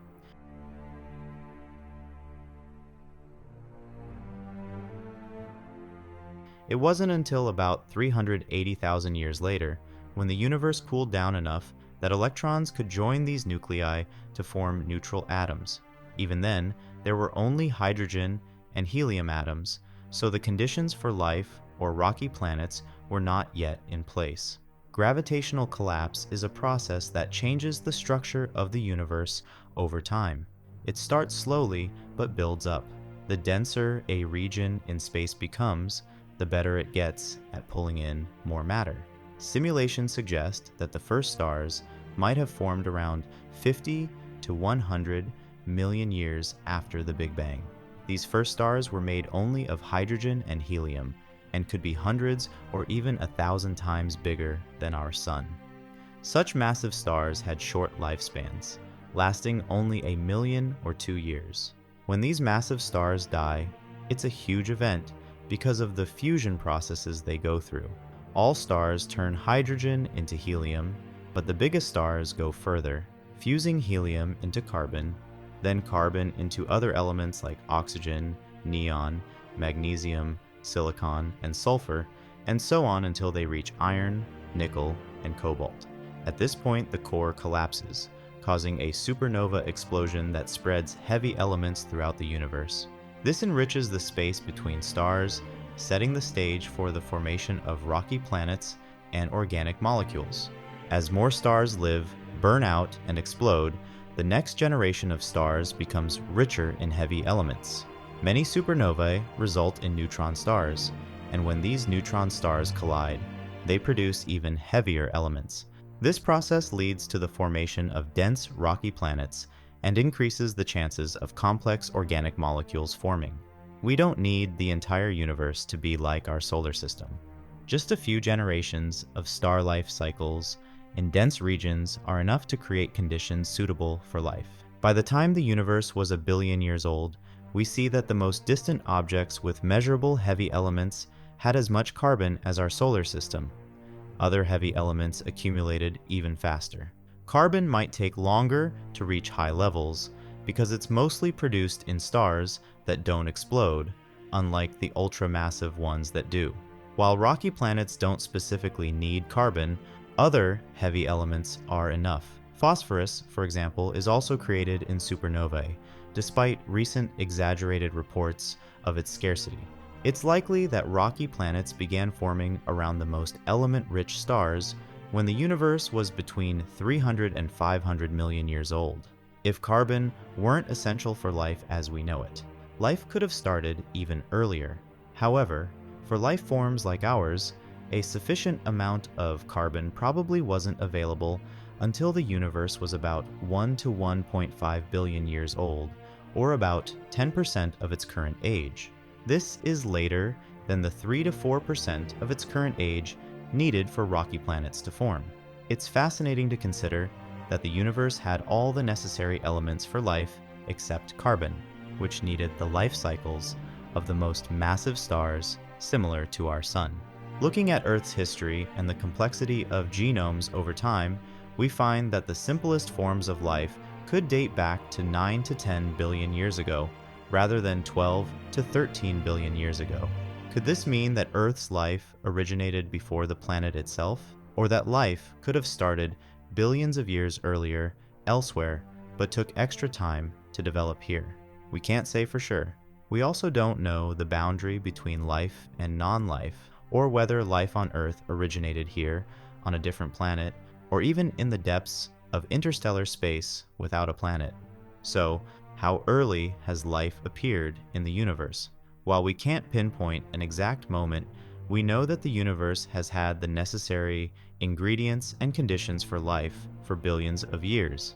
The journey from simple hydrogen and helium atoms to complex life forms is a testament to the incredible processes at work in the cosmos. The search for life beyond Earth continues, and with each discovery, we get closer to understanding the origins and prevalence of life in the universe. It's essential to consider the factors that would have influenced the early emergence of life. One significant factor is the role of supernovae in dispersing heavy elements necessary for life as we know it. These stellar explosions not only enrich the interstellar medium with elements like carbon, oxygen, and nitrogen, but also create shock waves that can trigger the formation of new stars and planets. These newly formed stars, with their surrounding planetary systems rich in heavy elements, provide the right conditions for the development of complex chemistry. In addition to supernovae, the collision and merging of neutron stars play a crucial role in creating even heavier elements, such as gold and platinum. These events, though rare, contribute significantly to the diversity of elements available in the universe. The presence of these elements on early forming planets would have provided a fertile ground for the emergence of life, allowing for the development of complex molecules and potentially primitive life forms. The early universe was a dynamic and evolving environment, with the first stars, known as population 3 stars, forming from primordial hydrogen and helium. These stars were incredibly massive and short-lived, burning their fuel quickly and ending their lives in supernova explosions. The remnants of these stars seeded the next generation of stars, known as population 2, with heavier elements. Over time, this process continued, leading to the formation of population 1 stars, like our Sun, which have a higher metallicity and are more conducive to the formation of rocky planets. The timeline of element formation is crucial for understanding when life could have first emerged. For instance, elements like carbon and oxygen, essential for life, are produced in significant quantities only after several generations of star formation and supernovae. This means that the earliest life forms in the universe would likely have had to wait until there were sufficient amounts of these elements available. While rocky planets could form relatively early, the complexity of life we see on Earth requires a longer period for the accumulation of the necessary elements. Furthermore, the environments in which these early life forms could have developed are varied. It's possible that life could have started in the depths of interstellar space, within dense molecular clouds where complex organic molecules are known to form. These clouds, enriched by the heavy elements from previous generations of stars, could have provided the right conditions for the first life forms to appear. Alternatively, life could have originated on the surfaces of early forming rocky planets, in environments such as hydrothermal vents or shallow, warm ponds, where the combination of water, heat, and organic molecules could foster the development of life. Another intriguing possibility is that life could have spread through the universe via panspermia, the hypothesis that life exists throughout the universe, distributed by meteoroids, asteroids, comets, planetoids, and potentially by spacecraft in the form of unintended contamination by microorganisms. This theory suggests that life might not have originated on Earth, but could have been transported here from elsewhere in the universe. If true, this would mean that life could have appeared as soon as the first habitable environments formed, potentially billions of years earlier than we currently believe. As we consider these possibilities, it's also essential to think about the role of water in the emergence of life. Water is a critical solvent for life as we know it, allowing for the chemical reactions necessary for life to occur. The early universe likely had water in the form of ice, which could be found in comets and icy bodies. When these icy bodies collided with rocky planets, they could deliver water to the surfaces, creating environments where life could develop. The presence of water in the early universe is supported by observations of water vapor in distant galaxies and around young stars, indicating that water has been present since the early stages of cosmic history. Moreover, the search for life beyond Earth has led us to discover a variety of potentially habitable environments within our own solar system. Moons such as Europa and Enceladus, with their subsurface oceans, present intriguing possibilities for life. These moons are heated by tidal forces, which could create the conditions necessary for life. If life can exist in these harsh environments, it suggests that life could have emerged in similar environments elsewhere in the universe, even in the early stages of its history. Astrobiology, the study of life in the universe, has made significant strides in understanding how life could emerge and survive in extreme conditions. By studying extremophiles, organisms that thrive in extreme environments on Earth, scientists gain insights into the potential for life in the early universe. These studies show that life is incredibly resilient and adaptable, capable of surviving in conditions that were once thought to be inhospitable. This adaptability suggests that life could have emerged early in the universe's history, even in environments very different from those on Earth. One of the most profound implications of the early emergence of life is the possibility of advanced civilizations existing long before humanity. If life began in the universe as early as the conditions allowed, then it is conceivable that intelligent civilizations could have developed billions of years before humans appeared. These civilizations would have had ample time to evolve, develop technology, and potentially explore the cosmos. The search for extraterrestrial intelligence is driven by this possibility, seeking to detect signals or other evidence of these ancient civilizations. In conclusion, the question of how early life could have appeared in the universe is not just about the timeline of element formation and planet formation. It's also about understanding the diverse environments in which life could emerge, the resilience and adaptability of life, and the profound implications for the existence of advanced civilizations. The universe is a vast and dynamic place, filled with the ingredients for life, and as we continue to explore and discover, we get closer to answering this fundamental question. The story of life in the universe is a testament to the incredible processes at work in the cosmos, from the formation of the first stars to the development of complex organisms. With each discovery, we gain a deeper appreciation for the unified of all life and the remarkable journey from simple atoms to conscious beings.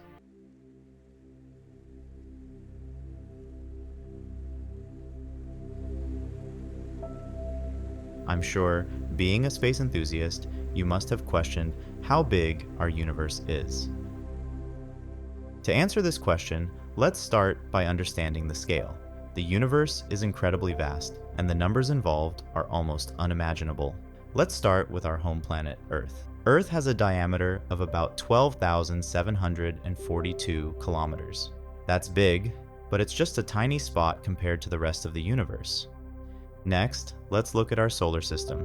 The solar system is about 287.4 6 billion kilometers across.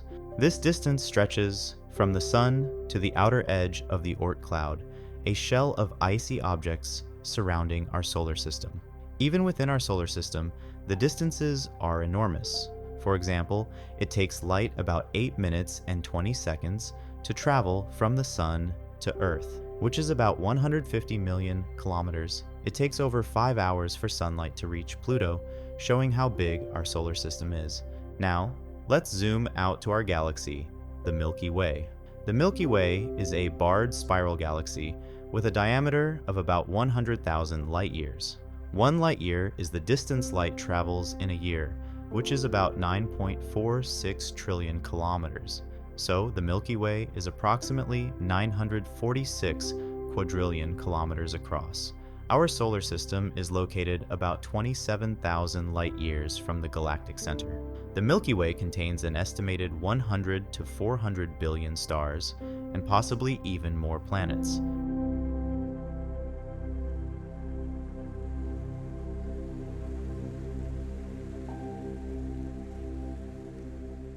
But the Milky Way is just one of many galaxies in the universe.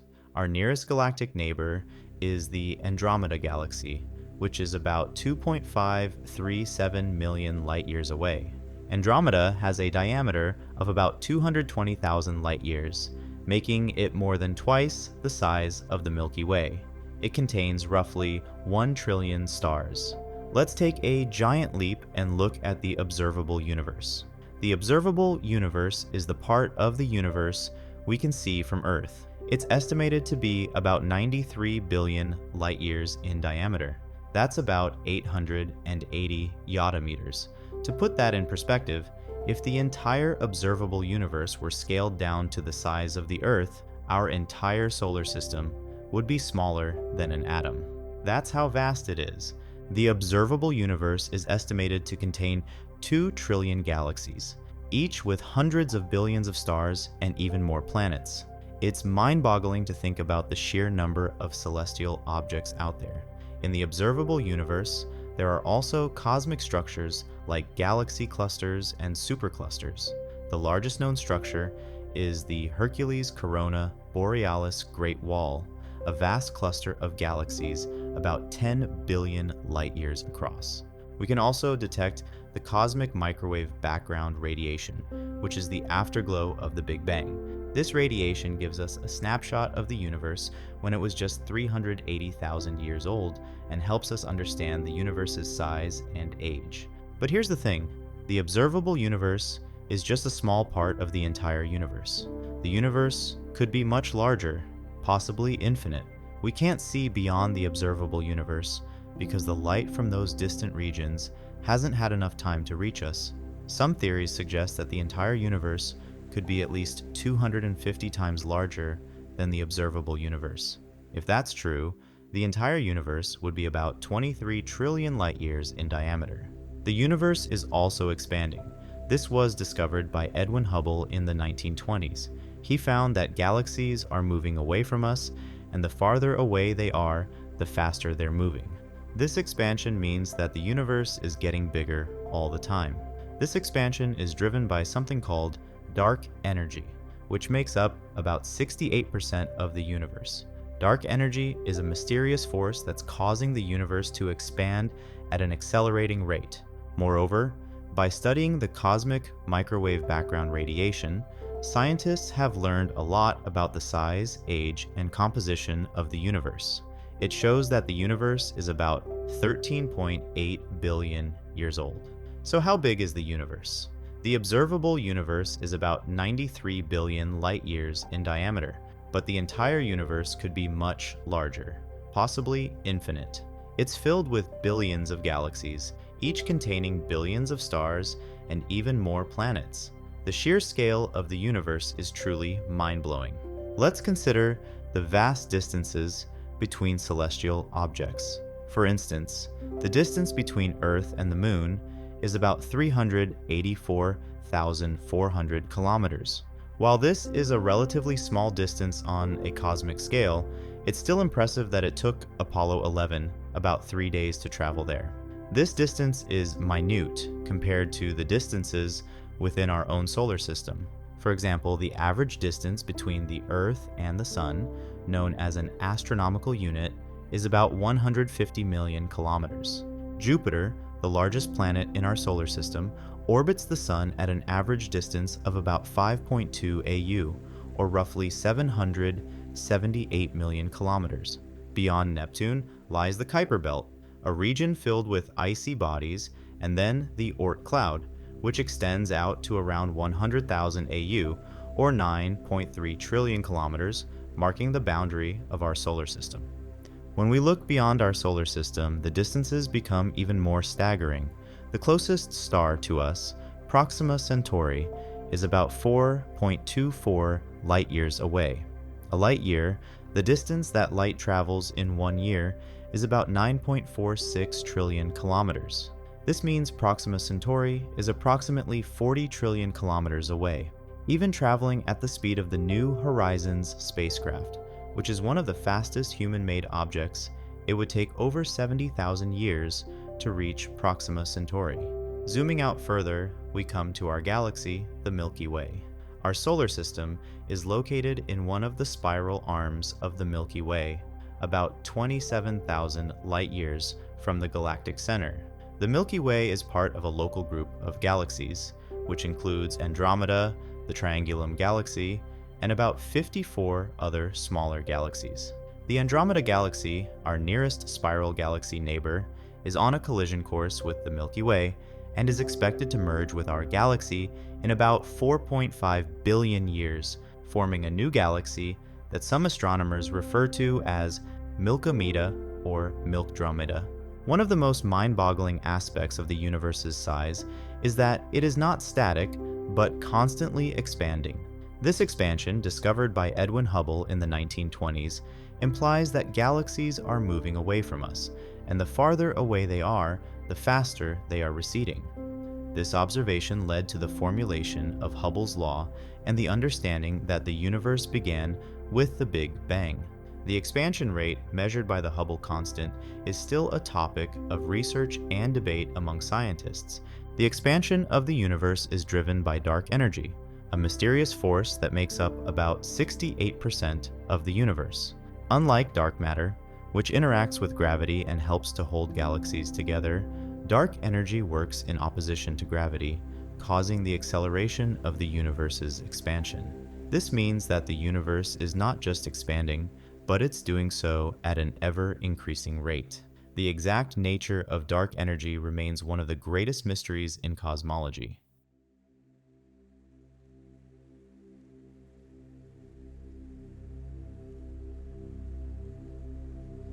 How do we know the age of the universe?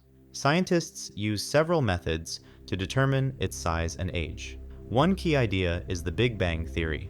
This theory says that the universe started as a tiny, extremely dense and hot point about 13.8 billion years ago.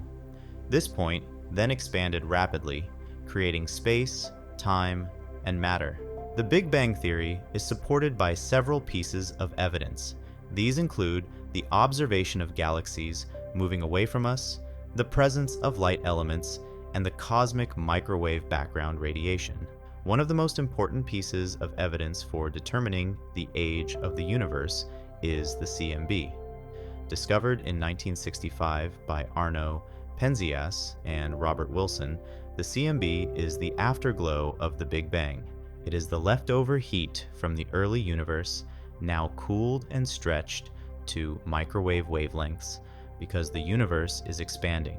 The CMB gives us a snapshot of the universe when it was just 380,000 years old.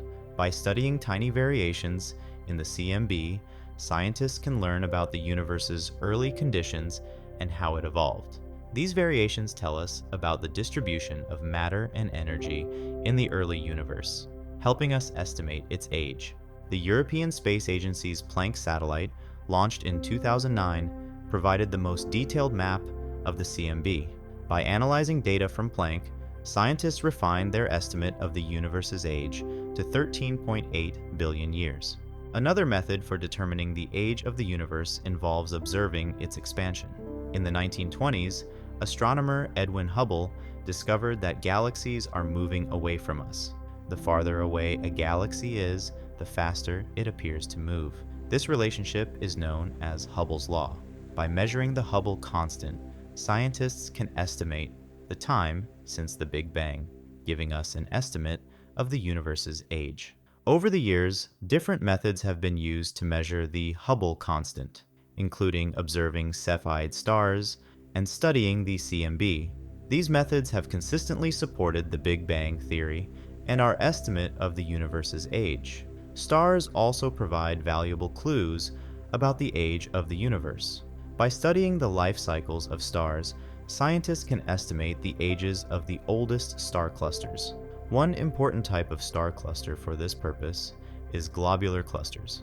Globular clusters are densely packed groups of tens of thousands to millions of stars that formed early in the history of the universe. The stars in these clusters are among the oldest known, with ages estimated to be around 13 billion years. By analyzing the light from these stars and comparing it to models of how stars evolve, scientists can estimate the age of the clusters. Since globular clusters formed shortly after the Big Bang, their ages provide a lower limit for the age of the universe. Another method for determining the age of the universe involves radioactive decay. Certain elements, like uranium and thorium, decay at known rates.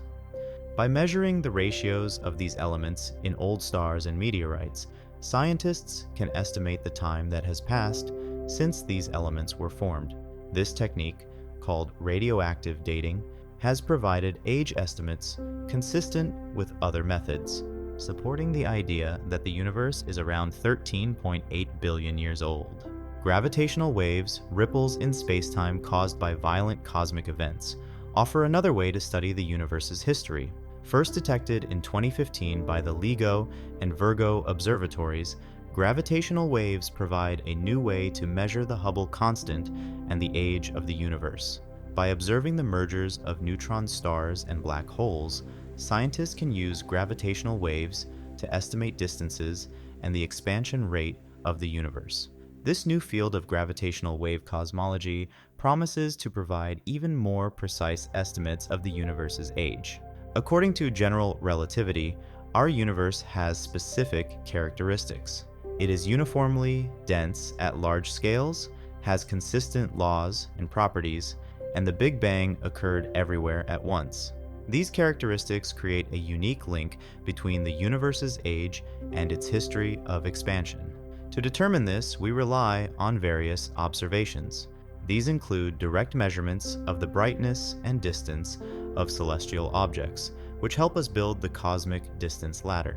We also use observations of large-scale structures, galaxy clusters, and baryon acoustic oscillations, as well as fluctuations in the cosmic microwave background, which offers a snapshot of the universe when it was just 380,000 years old. To summarize the age of the universe, scientists use several methods.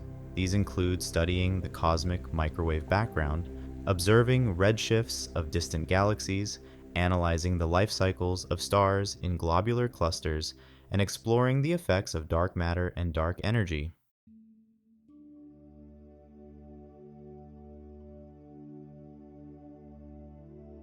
For years, humans have always asked a certain question: what shape is the Earth? Is it flat, round, rectangle, or like a horse's saddle? As of now, we know that our Earth is roughly a sphere. However, have you ever thought of a question about the shape of the universe?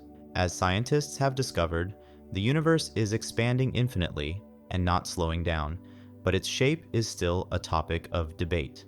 There are three possible shapes: flat like a sheet of paper, round like a ball, or saddle-shaped like a horse's saddle. These shapes are not just theoretical ideas, they have significant implications for the universe's future. They can tell us a lot about its past and what might happen next. Will the universe keep expanding forever, start to contract, or is it infinite and limitless? Let's explore what these different shapes mean for the fate of the cosmos.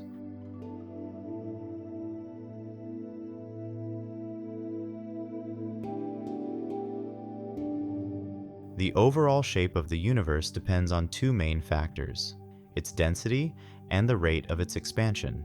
So, is the universe closed, open, or flat? About 2/3 of the universe consists of dark energy, and just over a quarter is dark matter. The rest is the regular stuff we know, like planets and stars.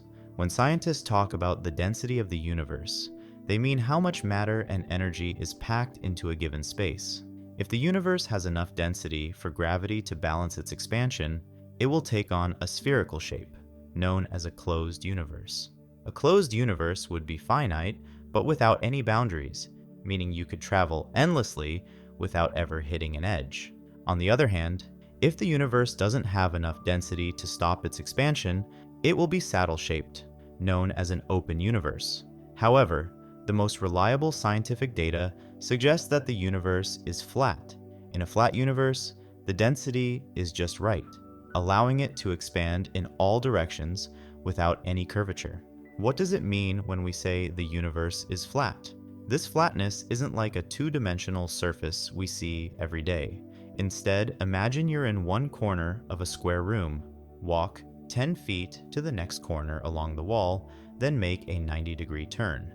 Walk another 10 feet, make another 90-degree turn, and do this 2 more times. You'll end up back where you started, forming a square. This follows the Euclidean geometry we learned in school. Now, if you add an extra dimension to this concept, you get a flat universe. Now, let's consider a positively curved or closed universe. Imagine starting at the equator on Earth and walking to the North Pole. Imagine you start at the equator on Earth, walk to the North Pole, turn 90 degrees, walk back to the equator, turn another 90 degrees, and return to your starting point. In a flat universe, you'd need 4 turns to get back to where you started, but in a closed universe, you'd only need 3. To make it even simpler, picture 2 rockets flying side by side. In a flat universe, they would stay parallel forever. In a closed universe, their paths would eventually curve and meet again. In an open universe, they would drift apart and never meet again. One important clue about the shape of the universe comes from the cosmic microwave background, which is the leftover heat from the Big Bang. Scientists have studied the temperature variations in the CMB and found almost no curvature, supporting the idea of a flat universe. However, in 2019, a study suggested that CMB measurements might indicate a closed universe. This was based on the bending of CMB light due to gravity. The observed amount of bending was higher than expected, and a closed universe could explain this. But the team conducting the measurements didn't think this was a big deal. Some experts believe this could just be a random anomaly in the data. Still, these findings are worth noting. It doesn't directly prove that the universe is closed, but it suggests we might be missing something important. Some researchers even call it a cosmological crisis. If the universe were closed, it would conflict with other data, making it hard to accept. If proven true, the idea of a closed universe would overturn years of established research. However, there's no other evidence questioning the prevailing view that the universe is flat. Other CMB measurements and data from telescopes support a flat universe. Additional data, like patterns left on galaxies by ancient sound waves, also back up the flatness hypothesis. Given the overwhelming evidence for a flat universe, most scientists remain skeptical of a single contradictory finding. While the study suggesting a closed universe is interesting, other data consistently supports a flat universe. Recent research combining multiple datasets found no deviation from flatness, suggesting the observed anomaly could be a statistical fluctuation. Other studies have reached similar conclusions, indicating there's no need to revise the current cosmological model. For now, it seems the universe behaves like a 3-dimensional sheet of paper. While not everyone is fully convinced it's definitely flat, that's how it appears based on current observations. It's important to remember that our view is limited to the observable universe, so there might be aspects we're not aware of. If the universe does have curvature, it would have to be so immense that the 93 billion light-years we can observe aren't enough to detect it. To draw an analogy, it's like standing in a foggy field, only able to see a small, flat area, while the true shape of the land remains hidden beyond the fog. When we say the universe is flat, we mean that the part we can observe looks like a flat, three-dimensional space.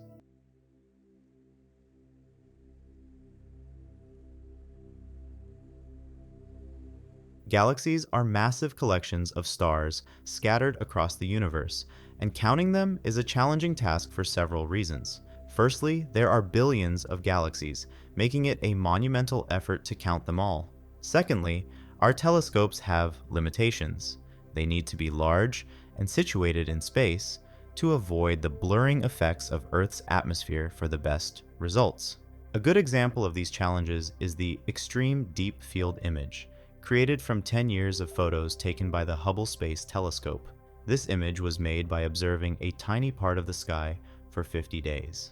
To understand how small this area is, imagine holding a pinhead up to the sky at arm's length. Even in this tiny spot, the XDF revealed thousands of galaxies at different distances, providing one of the deepest views of the universe at that time. Given that thousands of galaxies are found in such a small area, scientists estimate there are between 100 billion and 200 billion galaxies in the entire universe. New, more advanced space telescopes are expected to help us learn even more about early galaxies. The Hubble Space Telescope that produced the XDF has played a significant role in estimating the number of galaxies. It was launched with a faulty main mirror, but was later repaired and upgraded several times. In one study, the telescope was pointed at what appeared to be an empty part of the sky for 10 days, revealing an image with about 3,000 faint galaxies. With further upgrades, more detailed studies became possible.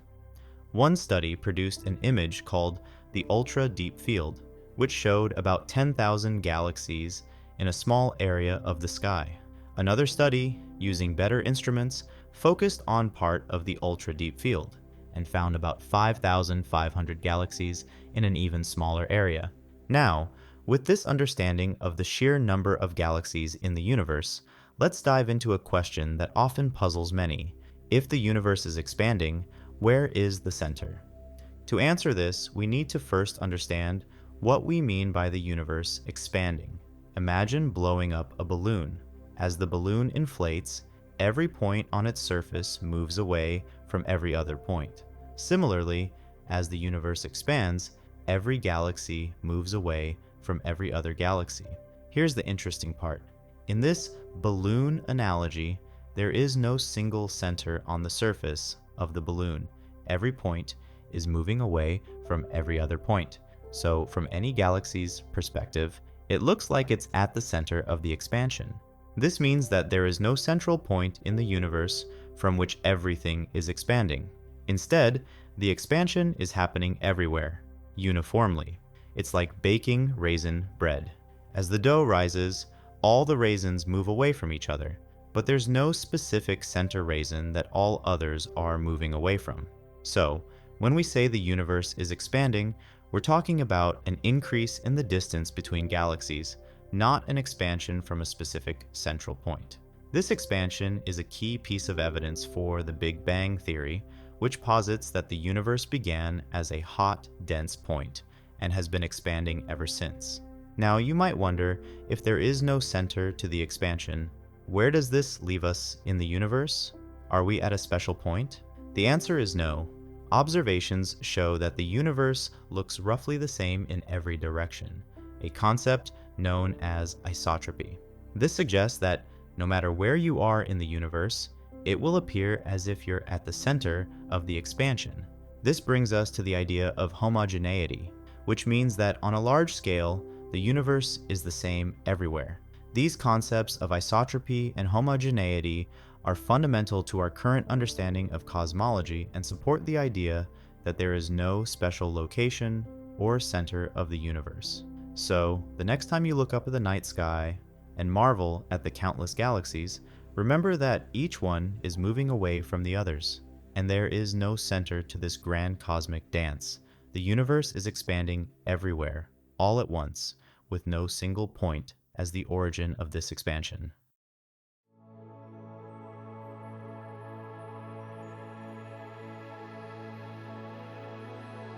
Think of the universe's composition as slices of a pie chart, each representing a different component. First, we have normal matter, which makes up only 5% of the universe. This includes the atoms that form stars, planets, and everything we see around us. Next is dark matter, an unknown fundamental particle that accounts for about 25% of the universe. Scientists calculate the amount of dark matter by observing tiny temperature variations in the cosmic microwave background. These calculations match what we observe from the movements of stars and galaxies. The CMB comes from a time when the universe had cooled enough to release photons from the hot plasma that trapped them for hundreds of thousands of years after the Big Bang, confirming that dark matter was present in the early universe. Atoms, or normal matter, make up only 1/6 of the universe's total mass. Then there's dark energy, a mysterious force responsible for the rapid expansion of the universe. It makes up 70% of the universe's total matter and energy. We also have the optical layer, which tells us how much the universe absorbs and scatters light, particularly photons. This layer helps us understand the complex processes behind the birth and explosive end of the first stars and the formation of the earliest galaxies. When these early stars and galaxies formed, they emitted intense radiation that broke hydrogen atoms into protons and electrons. This event, known as reionization, caused about 5 to 8% of the CMB photons, released during the decoupling era, to scatter once more. Imagine it as a light mist appearing in a previously clear universe, slightly reducing our visibility. To measure this optical depth of the universe, scientists study the polarization of the CMB. This gives us clues about the early stages of the universe and helps us piece together the story of how the first stars and galaxies came to be. Exploring the mysteries of the universe, we encounter the concept of polarization, which, along with intensity and wavelength, is one of the 3 attributes of a light wave. Some of the fluctuations and the formation of structures in the universe are described by the primordial power spectrum, which outlines the variations in the universe's density across 3-dimensional space. In the universe's infancy, these fluctuations were minor, but as the universe grew, these variations in density became magnified. The scalar spectral index provides insight into the universe's origins by informing us how these initial fluctuations evolved over time. Using these 6 parameters, we can calculate not only the properties of the CMB, but also other cosmological measurements.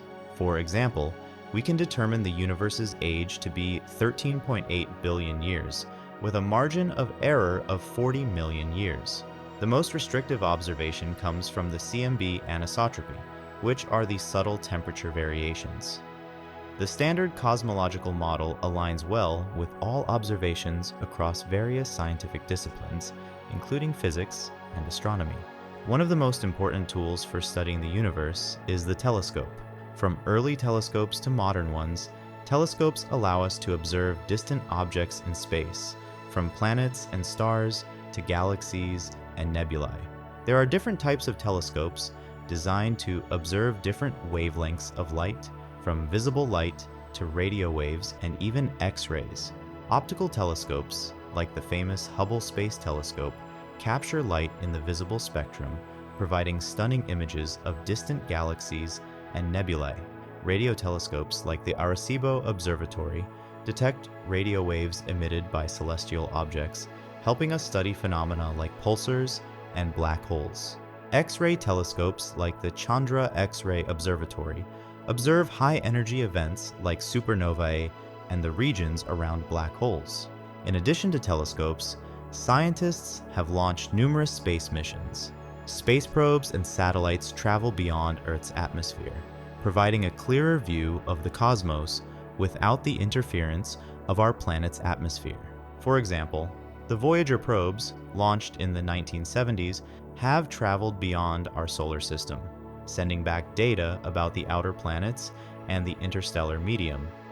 The New Horizons mission gave us our first close-up images of Pluto and continues to explore the Kuiper Belt. Moreover, the most advanced telescope, the James Webb Space Telescope, helps to study exoplanets and different celestial bodies. One of the key methods for studying the universe as a whole is examining the cosmic microwave background. The CMB is the afterglow of the Big Bang, a faint radiation that fills the entire universe and provides a picture of the cosmos when it was just 380,000 years old. By studying the CMB, scientists can learn about the early conditions of the universe, its composition, and its age. The Planck satellite provided the most detailed map of the CMB, revealing tiny fluctuations that tell us about the distribution of matter and energy in the early universe. Additionally, scientists conduct large-scale galaxy surveys. These surveys map the positions and properties of millions of galaxies, revealing the cosmic web, a vast network of galaxies and dark matter that stretches across the universe. The Sloan Digital Sky Survey is one of the most comprehensive galaxy surveys, mapping millions of galaxies and helping us understand the universe's large-scale structure, its expansion, and the distribution of dark matter.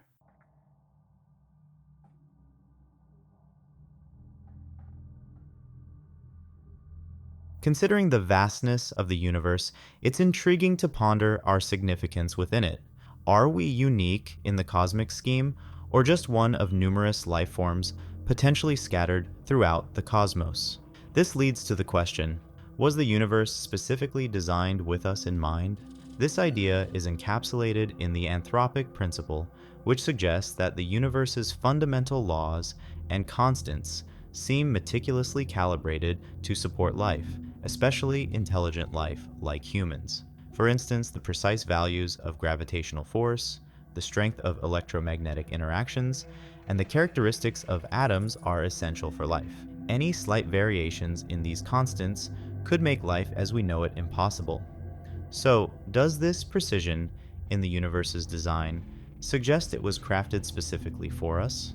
Some argue that the exact conditions enabling life are too precisely matched to be mere coincidence, hinting at intentional creation. Conversely, others maintain that this fine-tuning is merely the outcome of natural processes and random chance. They point out that in an immensely vast universe, it's entirely plausible for at least one planet, such as Earth, to naturally develop the perfect conditions for life. The multiverse theory adds another layer to this discussion. It proposes that our universe is just one among potentially countless others, each governed by its own set of physical laws and constants. In this vast multiverse, only a select few universes might harbor conditions conducive to life. If this theory holds true, our universe isn't particularly special. It's simply one of the few where conditions align perfectly for life, making the concept of fine-tuning less extraordinary. Exploring extraterrestrial life also influences this debate. Discovering life beyond Earth, whether microbial life on Mars, in the hidden oceans of moons like Europa and Enceladus, or on distant exoplanets, would imply that life is not an Earth-exclusive phenomenon, but a widespread occurrence wherever conditions are favorable. Such discoveries could dramatically shift our understanding of life's rarity in the universe. Beyond the scientific realm, philosophical views also shape our understanding of the universe. Some find solace in believing the universe has a deliberate purpose, while others appreciate the beauty in its randomness and endless possibilities. Regardless of the universe's intent, our innate curiosity and drive to explore are quintessential human traits. Delving into these profound questions not only propels scientific advancement, but also deepens our grasp of the cosmos. Science portrays the universe as vast and seemingly indifferent, which might make us feel trivial. Yet, some contend that we might still occupy a central role in the cosmos due to the finely tuned laws of physics that make life possible. For example, the specific strength of the electromagnetic force is vital for stars to produce carbon. a fundamental building block of life. Even the energy in the vacuum of space appears to be calibrated for the rise of intelligent life. This apparent fine-tuning has given rise to various interpretations of the anthropic principle. One perspective posits that the universe was deliberately designed with us in mind, possibly by an intelligent entity. Another concept, the life principle, suggests that life is an inherent characteristic of the universe. However, these views are not broadly endorsed in the scientific community. An alternative philosophical interpretation of the anthropic principle is that the universe exists because we are here to observe it. A more pragmatic view holds that the universe appears tailored for our existence simply because we live in a region that supports life.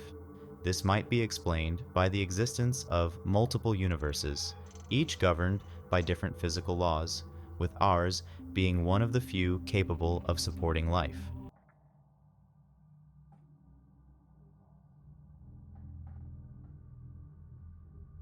Around 13.75 billion years ago, the universe came into existence.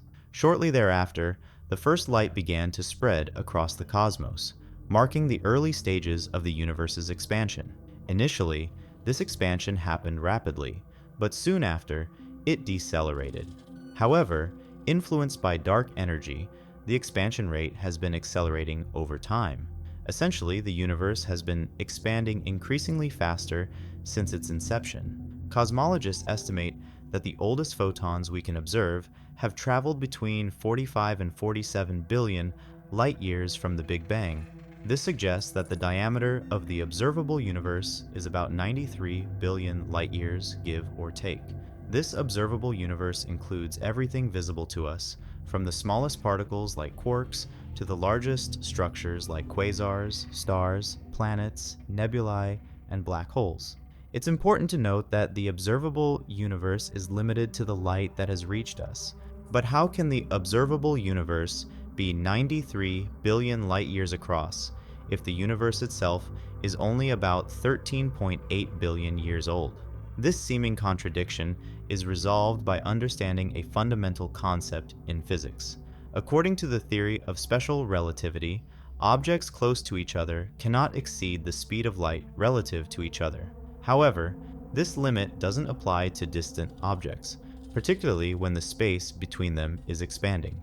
It's not that these objects are moving through space faster than light. Rather, the space itself is expanding, causing them to recede from each other at high speeds.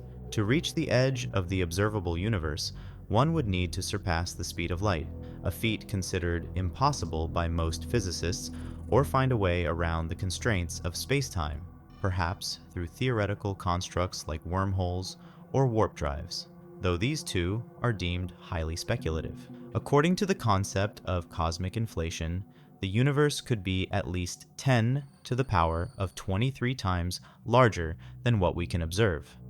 What lies beyond the observable universe remains a mystery, as it falls outside our capacity to observe. Nonetheless, various theories speculate on what might exist in these unexplored regions. The first theory is simple but surprising. Astronomers think that the space beyond what we can see might just be a continuous stretch of cosmic features similar to those within our observable universe. It makes sense to assume that the universe beyond our sight wouldn't be drastically different from what we can observe. It's difficult to picture a universe that just ends abruptly, as if there's a giant wall marking its boundary. So, the idea that the universe could be infinite is somewhat natural. But infinite means that beyond what we see, there could be endless stars, planets, and even every possible scenario you can imagine. If the universe really is infinite, following this idea to its fullest extent means that somewhere out there could be another person who looks exactly like you and lives a life remarkably similar to yours. There might also be versions of you who are slightly different. Maybe one is a bit shorter, another might have passed away a few years ago, or one might be missing a finger. It's possible that this other version of you is watching this video right now, maybe even picking their nose, just as you might be, or maybe not. It's a wild idea, but that's how the concept of infinity works. Another theory called dark flow came about in 2008 when astronomers observed galaxy clusters moving in the same direction incredibly fast, over 2 million miles per hour. This might be caused by huge, unknown structures beyond what we can see pulling these galaxies with their gravity. These structures could be massive clusters of matter and energy or unusual space-time distortions that could even connect to other universes. We really don't know what these massive entities could be, although some recent studies have tried to debunk the dark flow theory. It's still being debated. There's also the idea of a multiverse, where our universe is just one bubble in a huge sea of other universe bubbles. This theory suggests that these universes can interact, and the gravitational pull between them could cause collisions, potentially leading to events similar to our own Big Bang. These ideas are just a few of the popular theories about what might lie beyond the part of the universe we can see. The true nature of what's out there remains one of the biggest mysteries in cosmology, driving continued research and discovery to learn more about our vast universe. Some theories even suggest the existence of extra dimensions beyond the 3 spatial and 1 temporal dimensions we experience daily. For example, string theory proposes additional dimensions that are too small for us to detect. If these extra dimensions do exist, they could contain entire universes with their own sets of physical laws and constants, potentially offering insights into the structure and limits of our universe. There's also the cyclic universe theory, which suggests the universe goes through endless cycles of expansion and contraction. According to this theory, the universe expands to a certain point, then gravity pulls everything back into a dense state, leading to a big crunch that sets off another Big Bang. This continuous cycle of creation and destruction suggests that the universe's edge might just be a transition point in an eternal sequence. Additionally, some scientists propose the concept of a cosmic horizon, a boundary beyond which we can neither see nor interact. This horizon represents the furthest distance light has traveled to us since the universe began. Anything beyond this horizon remains out of our reach, locked away by the finite speed of light and the age of the universe. As we delve deeper into the cosmos with more sophisticated technology, each discovery brings us closer to understanding these profound mysteries. Whether through advanced telescopes, cutting-edge theoretical physics, or innovative space missions, our journey to comprehend the universe's boundaries continues. The edge of the universe, vast and seemingly boundless, contains regions that are forever unreachable due to our technological limitations and the nature of cosmic expansion. So, what parts of the universe are actually accessible to us, and how far can we realistically expect to explore? So, what parts of the universe are actually accessible to us, and how far can we realistically expect to explore?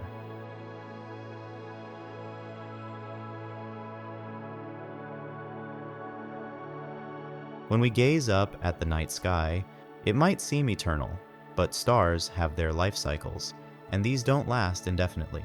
Consider the Milky Way. It spans up to 200,000 light years and hosts between 100 to 400 billion stars. Surprisingly, only about 3 new stars form each year. This means that 95% of all the stars that will ever exist are already formed, and we are now in a period of decreasing star formation.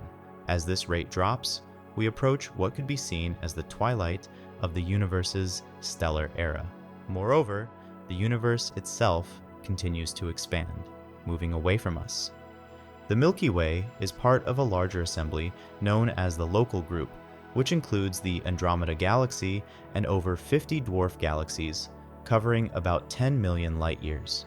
This group is just one part of the Laniakea supercluster, which is among countless other superclusters. In total, the observable universe is home to around 2 trillion galaxies. However, even if we could travel at the speed of light, about 94% of the galaxies we can see today will always be beyond our reach. This stark reality stems from the very event that formed these galaxies, the Big Bang. In simpler terms, shortly after the Big Bang, The universe was a small, dense bubble of energy. Even tiny variations in density at this stage had monumental consequences. During the phase known as cosmic inflation, the universe expanded from the size of a marble to trillions of kilometers across in less than a second. This explosive expansion magnified these tiny density differences to galactic scales, leading to the formation of varying densities across space. Once inflation ceased, gravity began to pull matter together, leading to the development of galaxy groups like our local group. But beyond these dense regions, the universe's expansion continues. The local group is surrounded by other structures that aren't gravitationally bound to it and are moving farther away as the universe expands. Adding to the complexity, this expansion is not just continuing, it's accelerating, driven by what we call dark energy. For now, just understanding that the universe is expanding more rapidly gives a glimpse into the challenges of cosmic exploration. This acceleration creates a sort of boundary around us, known as the cosmological horizon. Anything beyond this boundary is moving away from us faster than the speed of light, making it permanently out of reach. This is similar to the boundary around a black hole, known as the event horizon, except it surrounds us.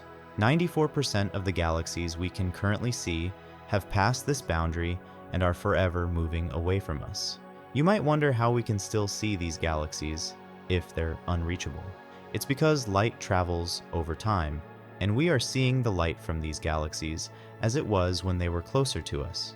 This means the universe we can see is bigger than the part we can actually visit or interact with. Essentially, the universe is showing us galaxies we will never be able to visit. We can't know what they are like now, but their ancient light will continue to reach us for a long time.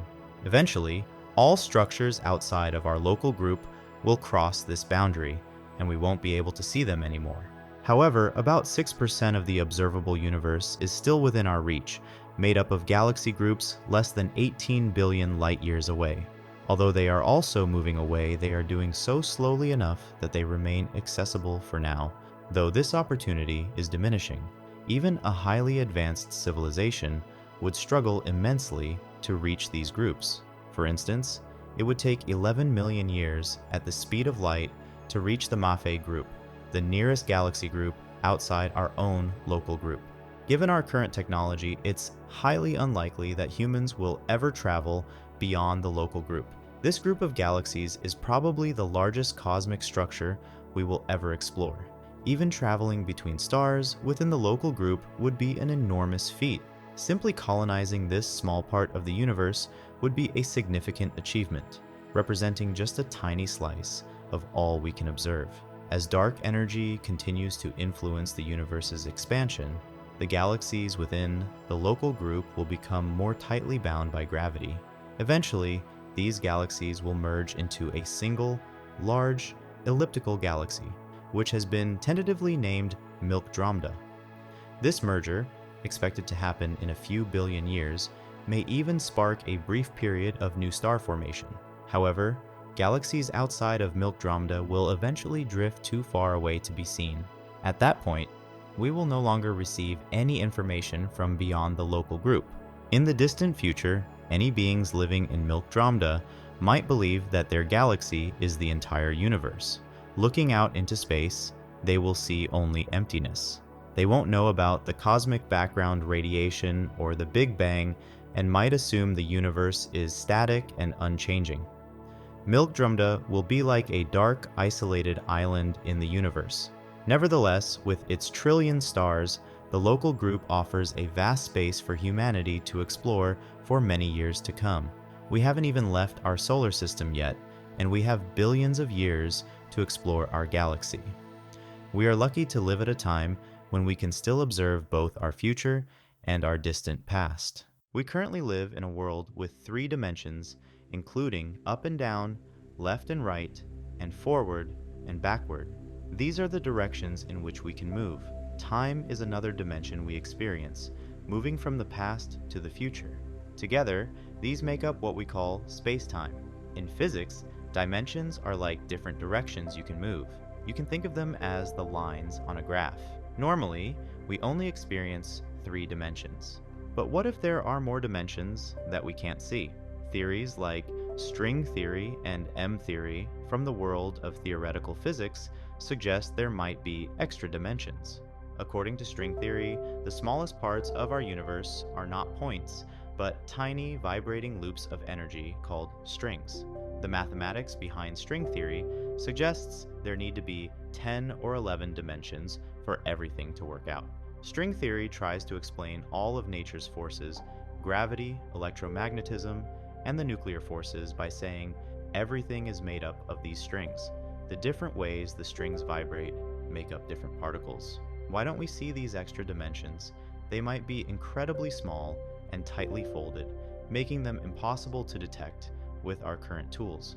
For example, imagine an ant on a tightrope. To the ant, the rope looks like a line because it can't see the width.